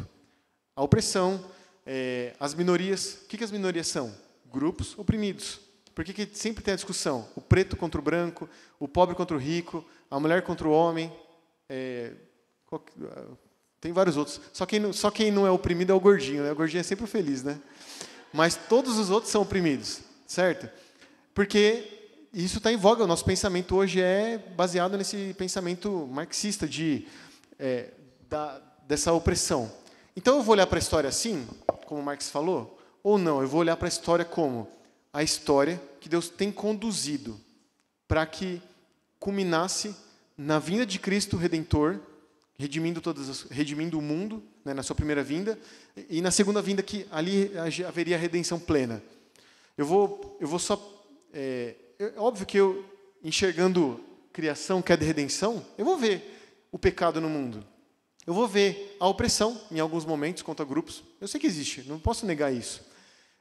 Se eu tenho se eu sei olhar o mundo pela criação, queda e redenção, eu vou saber enxergar isso.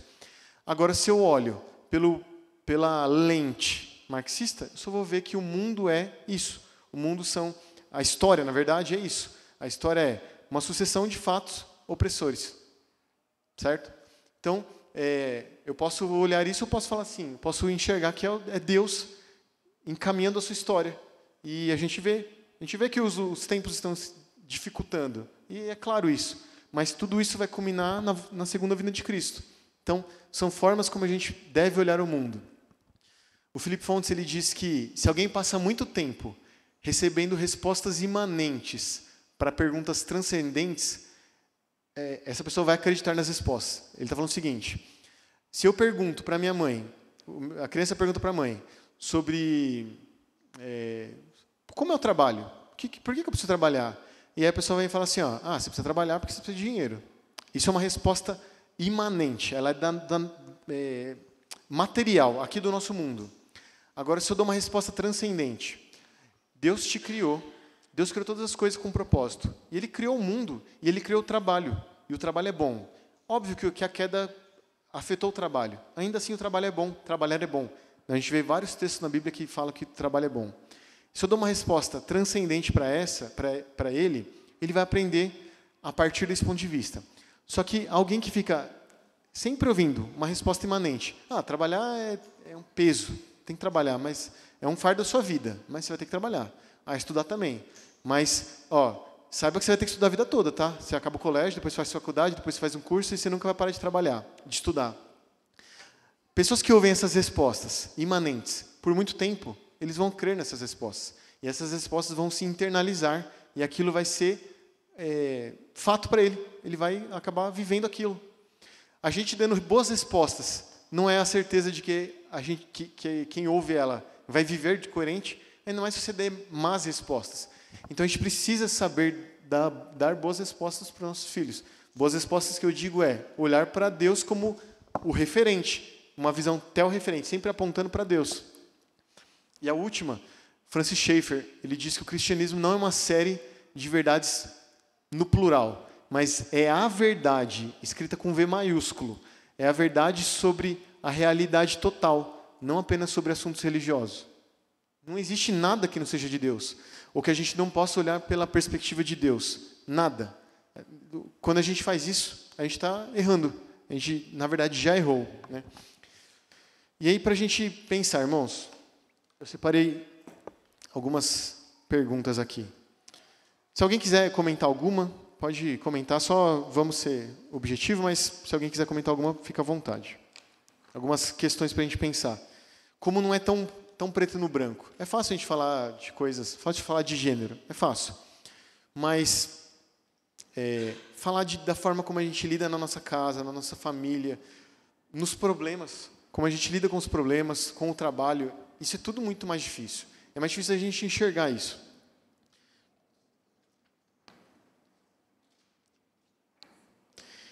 Pense no seguinte, se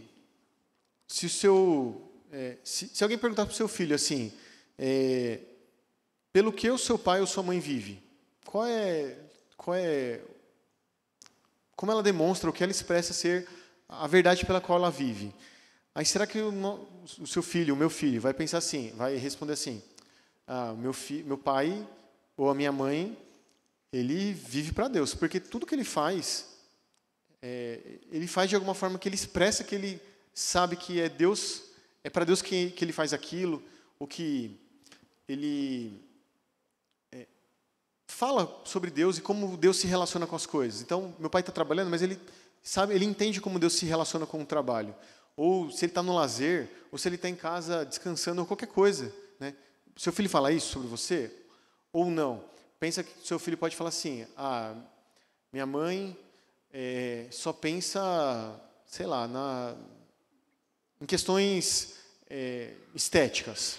Ela vive pensando em roupa ou em, sei lá, técnicas de emagrecimento, ou em academia, ou em regime, coisa do tipo.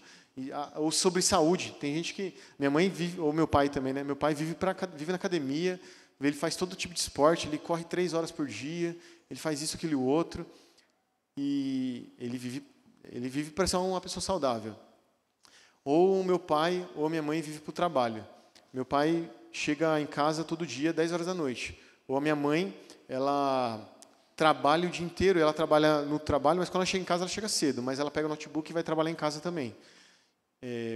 Ou qualquer outra coisa. Pensa no seguinte, pensa em algo que você vê muito, que você pensa muito. Sabe aquela coisa que você pensa no seu dia? Pensa o tempo todo. Sabe aquela coisa que não sai da sua cabeça? Ou aquela coisa que você tem muita vontade, ou desejo, ou que você gosta. Coisas assim. Coisas que estão ali martelando na nossa cabeça. Muitas vezes são ídolos.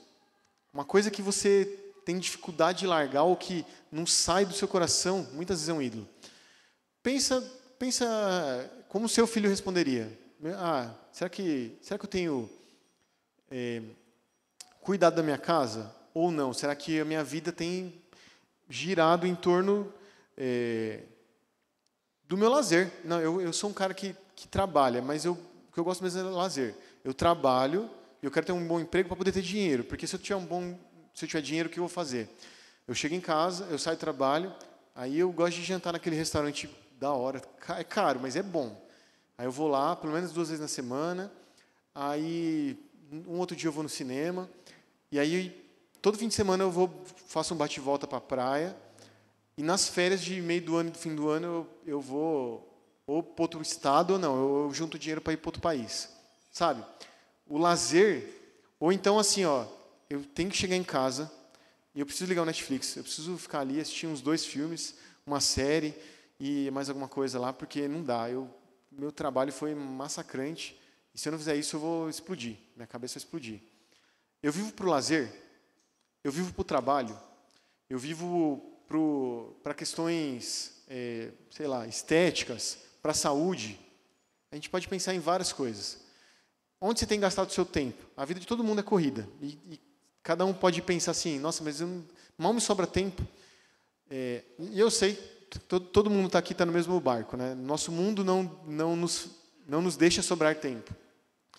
Mas o tempo que você tem, como você está gastando ele? Normalmente, né, a gente trabalha, todo mundo trabalha aqui, ou em casa, ou numa empresa, ou cada um tem seu tipo de trabalho.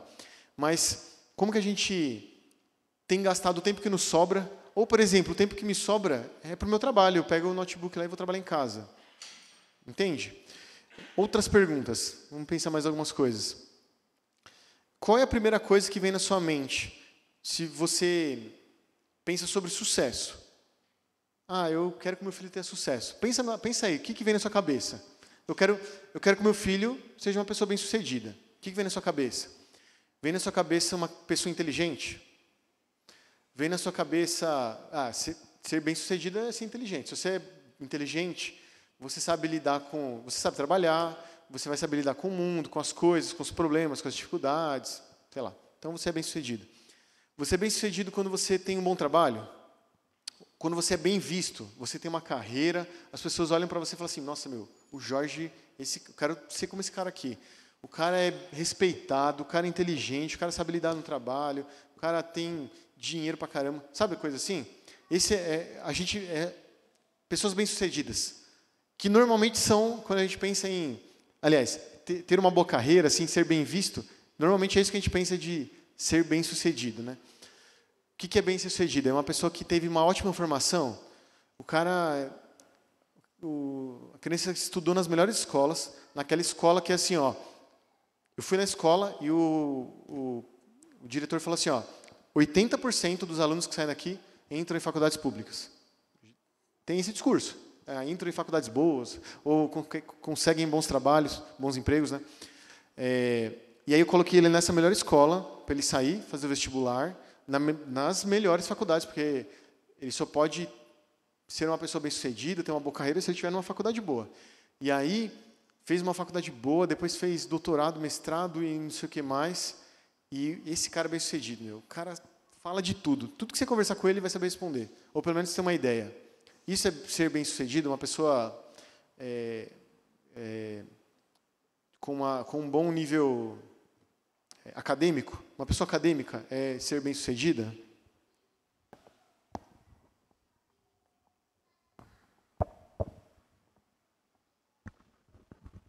Eu estava pensando, é muito difícil, né, a gente decidir o que é um filho ser bem-sucedido. E eu estava pensando lá no que você passou antes sobre o cristão ter dificuldade nas esferas públicas. Se eu quero que os meus filhos sejam bem-sucedidos, eu quero dar o melhor para eles. E eu quero dar a melhor educação que eu conseguir escolar. E eu preciso fazer o meu filho entender por que é que ele está aprendendo. Então, é assim, eu não vou ficar exigindo 10. Eu quero 9 e 10. Porque você é inteligente, porque você pode, porque é a única coisa que você faz da sua vida. Eu preciso explicar por que o meu filho está estudando. E eu quero que o meu filho domine as disciplinas, para ele saber responder, inclusive. Eu quero o meu filho, a minha filha, na academia, discutindo, sendo capaz de propor teorias e pesquisas que glorifiquem a Deus. Então, assim, o meu filho precisa ter como fundamento da vida dele a verdade bíblica. E, assim, ser muito bom em português para não aceitar o neologismo, as novas palavras. Como é que o meu filho vai dizer, não, mas está errado, você não pode usar essa palavra para isso? Porque, semanticamente, ela significa isso. Então, o meu filho precisa ser inteligente, ele precisa estudar, porque ele vai precisar aparecer no debate que a gente não está conseguindo aparecer. Mas como eu faço isso sem fazer ele esquecer de por que ele está fazendo? Então, por exemplo, o meu filho precisa ir bem na escola. Ele precisa estudar, e estudar todos os dias, não na semana de prova. E na semana de prova, se eu sou aquela que digo, ok, hoje você não vai na igreja porque a prova de segunda é terrível, eu caí. Porque agora eu estou dizendo para ele, o que me interessa é a sua nota, o dia do Senhor você deixa para a semana que vem. Entende? Então, assim, como é difícil a gente entender o que é... Outra coisa, a Giovana está no primeiro médio. E aí começou aquela pressão dos professores de, se vocês forem mal agora, vocês não vão entrar em nenhuma pública e não sei o quê. Eu falei para ela, fica tranquila, porque se tem uma coisa que para mim não é ser bem-sucedida, é fazer faculdade pública. Se você sabe o que está acontecendo lá dentro, você não deseja o seu filho lá dentro, porque você pode perdê-lo para sempre. Mas, ao mesmo tempo, isso não te dá tranquilidade de, então faz assim, filha, tudo que você tem que saber é versículo, né?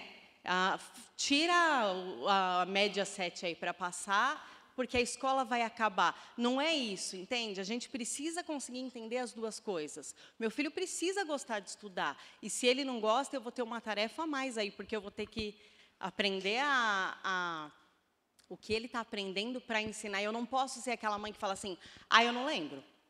Eu não lembro, se vira. Não, ou eu vou ter que arranjar alguém que lembre, eu vou ter que ajudá-lo para ele fazer o melhor, mas lembrando de por que ele faz isso. Pensa assim, como que a gente escolhe as escolas dos nossos filhos? Então vamos pensar em critérios. Eu vou lá na escola, bato lá com a coordenadora pedagógica e falo assim, qual a linha pedagógica de vocês? Eu sou tradicional. Não, eu sou montessoriana. Eu sou construtivista. Eu sou não sei o quê. É nisso que a gente escolhe? Então tá. Não. Você é montessoriana, eu quero isso aqui. Vamos lá. Ou não. Essa escola aqui só forma talentos. Então eu quero isso aqui. Vou colocar meu filho aqui. Ou qual é o critério? São critérios assim? Se for assim, às vezes pode ser a escola mais ímpia, que seu filho vai sofrer com todo tipo de coisa. Mas o critério seu é outro, né? É o que a Aline falou. Se a gente vive para Deus, você tem que estudar bem. Você tem que estudar e bem, fazer as coisas. A gente tem que ensinar isso, né? Para os nossos filhos se empenharem para glorificar Deus, estudando e dando o seu melhor. Dando o seu melhor não quer dizer tirar 10 sempre. Quer dizer dar o seu melhor. Vai ter matérias que vai ser fácil sair um 10. Vai ter matérias que um 10 vai ser quase impossível, porque é uma matéria mais difícil, ou uma matéria que não se tem tanta afinidade.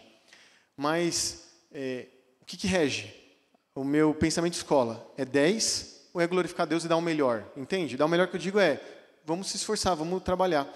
E às vezes a gente só vê assim, ó, a gente pensa secularmente, a gente pensa assim, ó, essa escola dá resultado, vou colocar numa escola boa, a melhor aqui. Pode ser a escola mais ímpia de todas, mas é a escola com mais nome. Então, na verdade, assim, ó, ele vai ser com uma boa formação. Quer ver uma coisa? Uma vez eu estava conversando, acho que era com a Aline, e ela estava falando que eu acho que foi o pastor que falou para ela que tinha gente que ia para o IBEL, e, por exemplo, o menino acabou o ensino médio, eu acho que era o IBEL, se eu estiver errado, vocês me corrijam. Mas acabou o ensino médio e os pais mandavam para ficar 1 ano no IBEL para estudar. Assim, a ideia não era ser missionário ou ser ter uma carreira cristã. Era assim, ó, sai 1 ano da escola, vai ouvir, vai estudar sobre Deus, sobre as coisas de Deus, sobre teologia, sobre coisas assim. Aí depois, beleza, você fica 1 ano lá, tipo, dá uma despoluída da escola e te dá faz um detox e te dá aprende mais sobre Deus, sobre teologia. Aí depois, beleza, você faz 1 ano, sai, e aí vamos ver uma faculdade, vamos pensar, vai. Aí você faz o que você quer. Falei.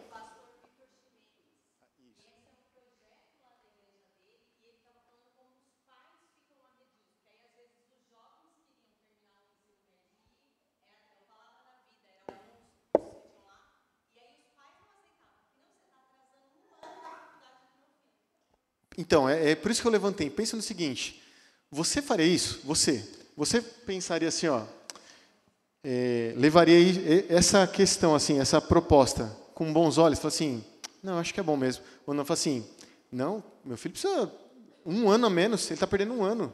E aí? E a faculdade? E o trabalho?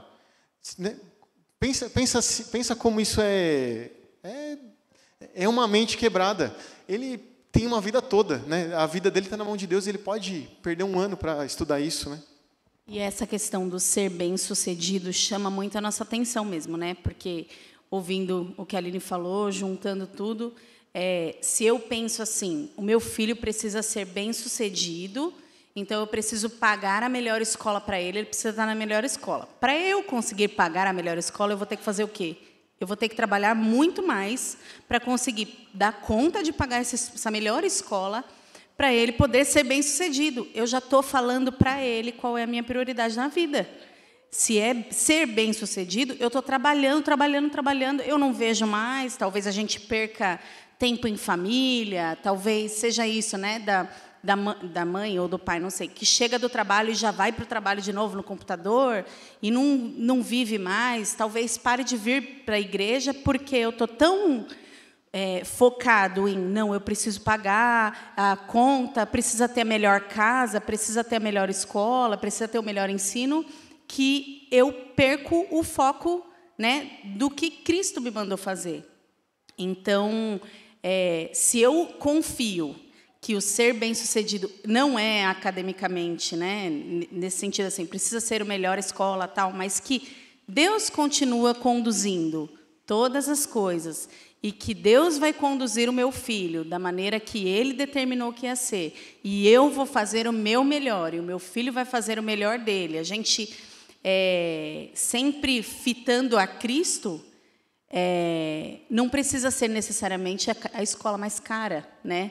Eu não preciso trabalhar tanto assim para conseguir pagar o melhor, para conseguir ter a melhor, sei lá, às vezes é um aluguel, né? Não posso ir morar numa casa mais, sei lá, mais humilde, mas não, é esse padrão, eu preciso manter o padrão. Eu estou ensinando meu filho em tudo isso, né? Então, ele vai automaticamente repetir o ciclo, né, do que é ser bem-sucedido. Não, meu pai me deu o melhor, eu preciso dar o melhor para o meu filho. E eu vou trabalhar, e é um ciclo sem fim. Pensa nessa questão de materialismo e, assim, quanto o materialismo nos faz trabalhar cada vez mais. Será que Deus não salva quem tem carro novinho e carro velho? Deus não salva quem está na escola mais cara que custa, nem sei, 10 mil reais por mês, de São Paulo, do Brasil, ou quem está na escola pública?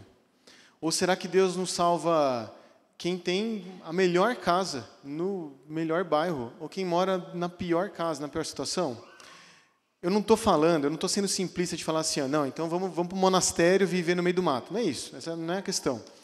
é a questão aonde a gente coloca o nosso coração. A gente precisa de certas coisas. Eu preciso abandonar a vida familiar para ter o melhor emprego que vai pagar a melhor escola, porque aí meu filho vai ser bem-sucedido. Se eu creio que ser bem-sucedido é algo acadêmico, ou ser bem visto, ou coisa assim, ok. Mas, falando sobre escola, pense o seguinte. Eu acho que nem todos aqui, talvez a maioria, os filhos não estão em escolas cristãs. E muitas escolas cristãs já são ruins, tá? E pense, já não mostram Deus como Senhor do mundo. Agora pense numa escola não cristã. Você vai ter mais trabalho, porque numa escola cristã você vai ter que, quando o menino chega em casa, você vai ter que corrigir as coisas erradas que ele ouviu. Trabalhar nisso, diariamente. E aí eu falo com o poder da palavra, assim, eu tenho lugar de fala. É diariamente. Aí, pensa numa escola que não é cristã, você vai ter mais dificuldade. E eu entendo que nem todo mundo vai ter a possibilidade, chance, não tem escola perto, ok. Né? Nem sempre a possibilidade vai colocar numa escola não cristã. Eu peguei um exemplo aqui, para a gente pensar o quanto a gente tem feito isso. O Felipe Fontes tem um livro que quando eu lembrar eu falo. Mas ele fala como que uma escola, como que uma educação cristã age diante das ciências. Então ele vai falar assim, por exemplo, como que eu falo, tá bom, eu tenho que apontar Deus para todas as coisas. Como que eu falo na matemática? Então tá, a gente vai falar que 2 mais 2 é 4. Mas é 4 aqui, é 4 no Japão, é 4 de manhã e de noite, embaixo d'água, aonde for. Porque isso é uma verdade absoluta, que não há modificações. Assim como Deus não há modificações. Deus criou tudo isso. Deus é assim. Deus criou um mundo com lógica, sentido, razão, estável. Então, tudo isso é assim porque Deus criou. E ele vai além. Ele fala, por exemplo, eu peguei um exemplo que eu achei sensacional. Ele fala assim, tá bom, como que eu falo para o meu filho sobre educação física? Por que eu tenho que fazer educação física? Educação física é chato, eu não gosto de fazer educação física, eu gosto de outras coisas. Aí eu copiei esse exemplo, no livro ele dá alguns exemplos sobre as diversas ciências. E eu coloquei isso porque, para a gente pensar, a gente tem feito isso? Meu filho chega na escola e ele fala que ele aprendeu sobre gênero, sobre que ele veio do macaco. Tá bom, isso aí eu sei que eu vou ter que desconstruir tudo, vou bater forte nisso aqui. Mas e quando ele não fala nada disso? E quando ele fala assim, eu fui para a educação física, eu joguei futebol. Ah, legal, então tá bom.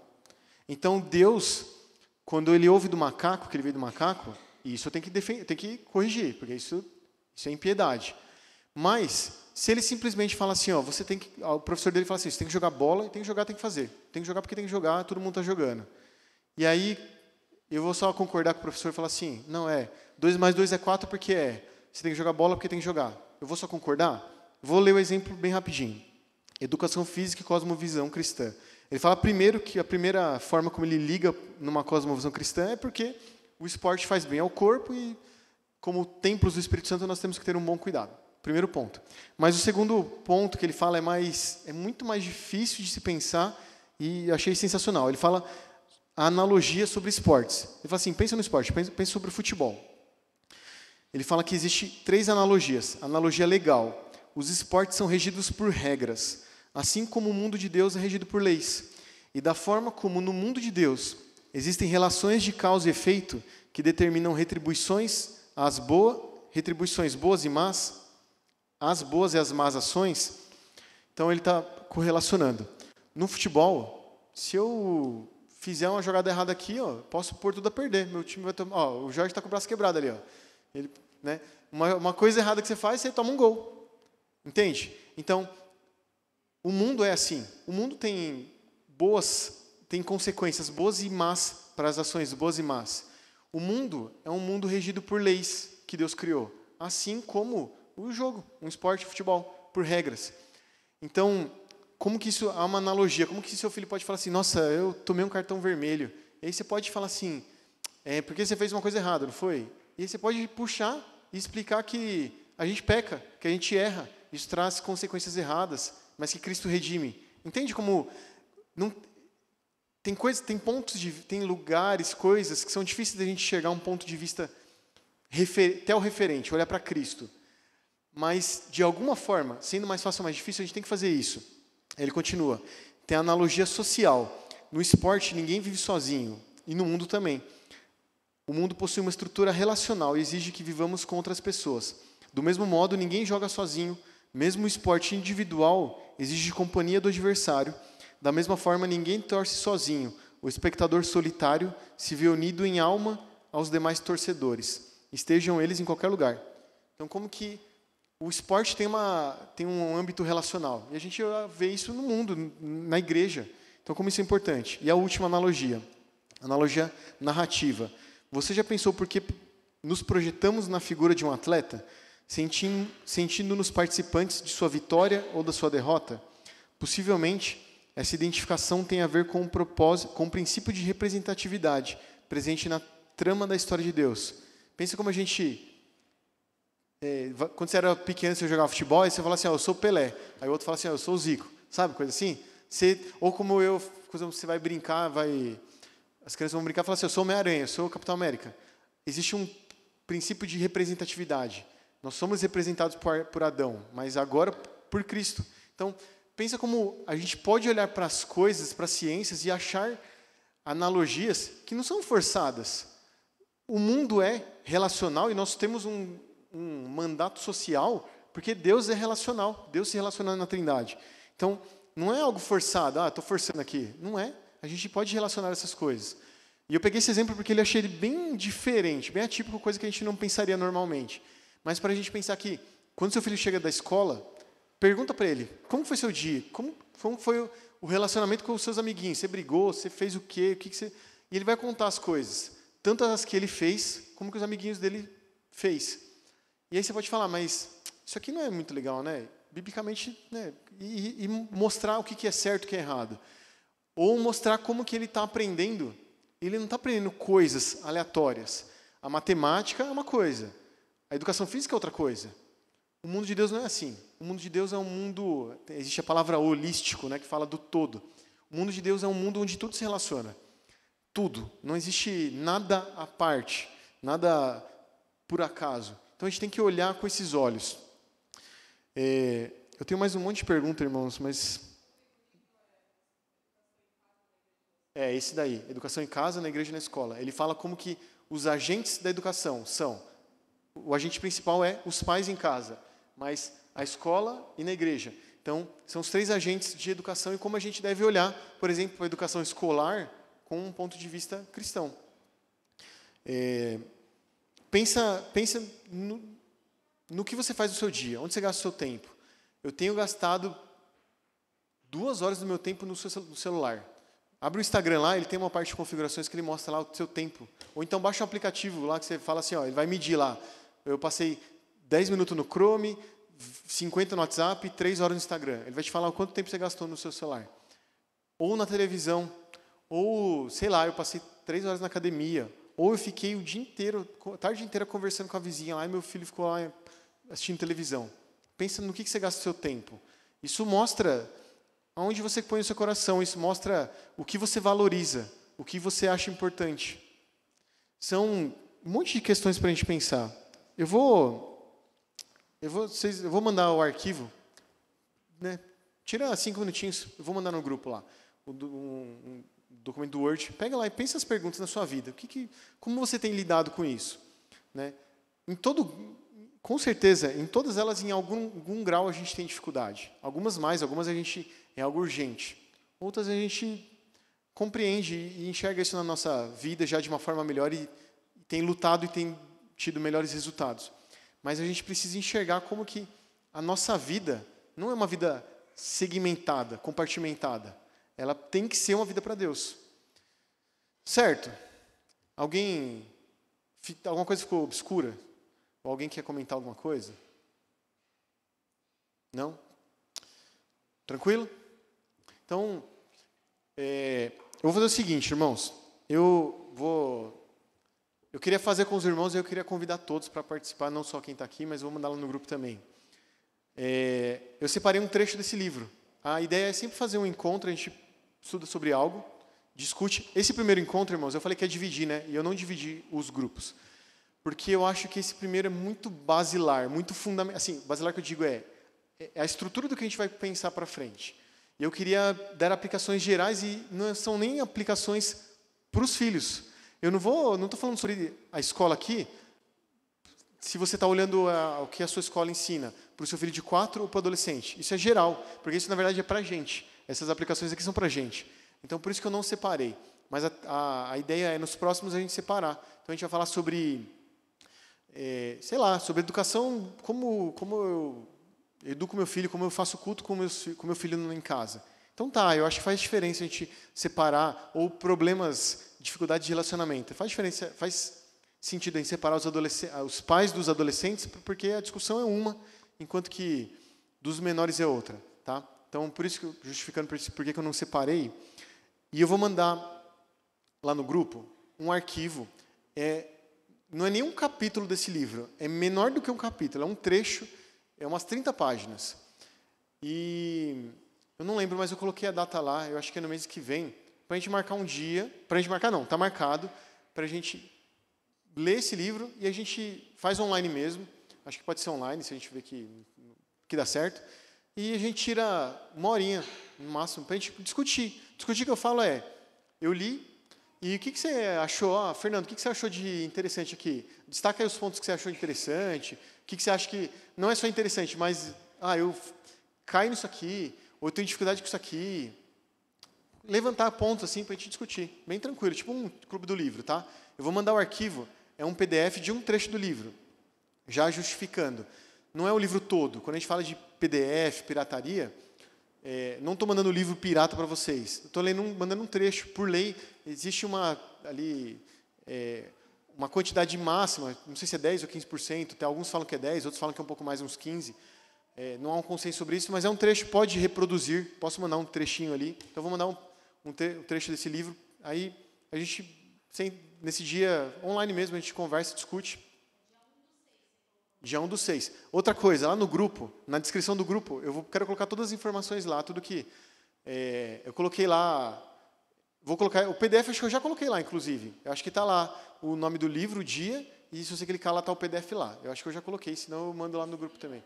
Destruindo a grade. É um trecho da Nancy Pierce. E eu acho que é isso, pessoal. E eu acho que... Por que eu acho importante? Eu acho importante a gente ler. Tem gente que tem costume de ler, tem gente que não tem.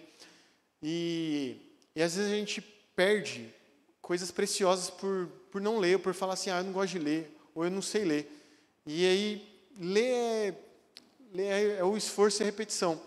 Vou dar um exemplo de um livro que com certeza você já ouviu falar. Esqueci, o do Ted Tripp, Pastoreando o Coração da Criança. Quem não leu, e eu sei que alguns aqui eu sei que já leu, mas quem não leu, esse livro o pastor já deve ter recomendado para vocês, se algum dia você conversar sobre filho, você já deve ter ouvido em aula isso. É um livro, assim, excelente, é básico, para a gente entender isso de como que eu vou pastorear meu filho, como que eu vou direcionar ele para viver para Deus. E aí, a gente pode fazer um resumo e ler uma aula, vamos fazer uma aula, mas é muito mais rico a gente ler esse livro, entendeu? Então, a gente não precisa, eu sei da vida da corrida de todo mundo. Da onde? De quem? Então, assim, eu acho que vale a pena a gente fazer assim, objetivos alcançáveis. Não vamos falar, vamos ler esse livro em uma semana. Eu sei que está todo mundo corrido, mas vamos colocar lá, não esse livro, outros livros importantes. Vamos ler, sei lá, 3 capítulos. E a gente tem um mês para ler 3 capítulos de 10 páginas cada um, sabe? Coisa assim. Então, eu estou falando isso para incentivar, para todo mundo participar, tá bom? Alguém tem mais alguma coisa para falar? Não? Se alguém tiver alguma dúvida, manda lá, a gente vai conversando. E é isso, tá bom? Se quiser depois conversar comigo também, estou à disposição. Vamos orar?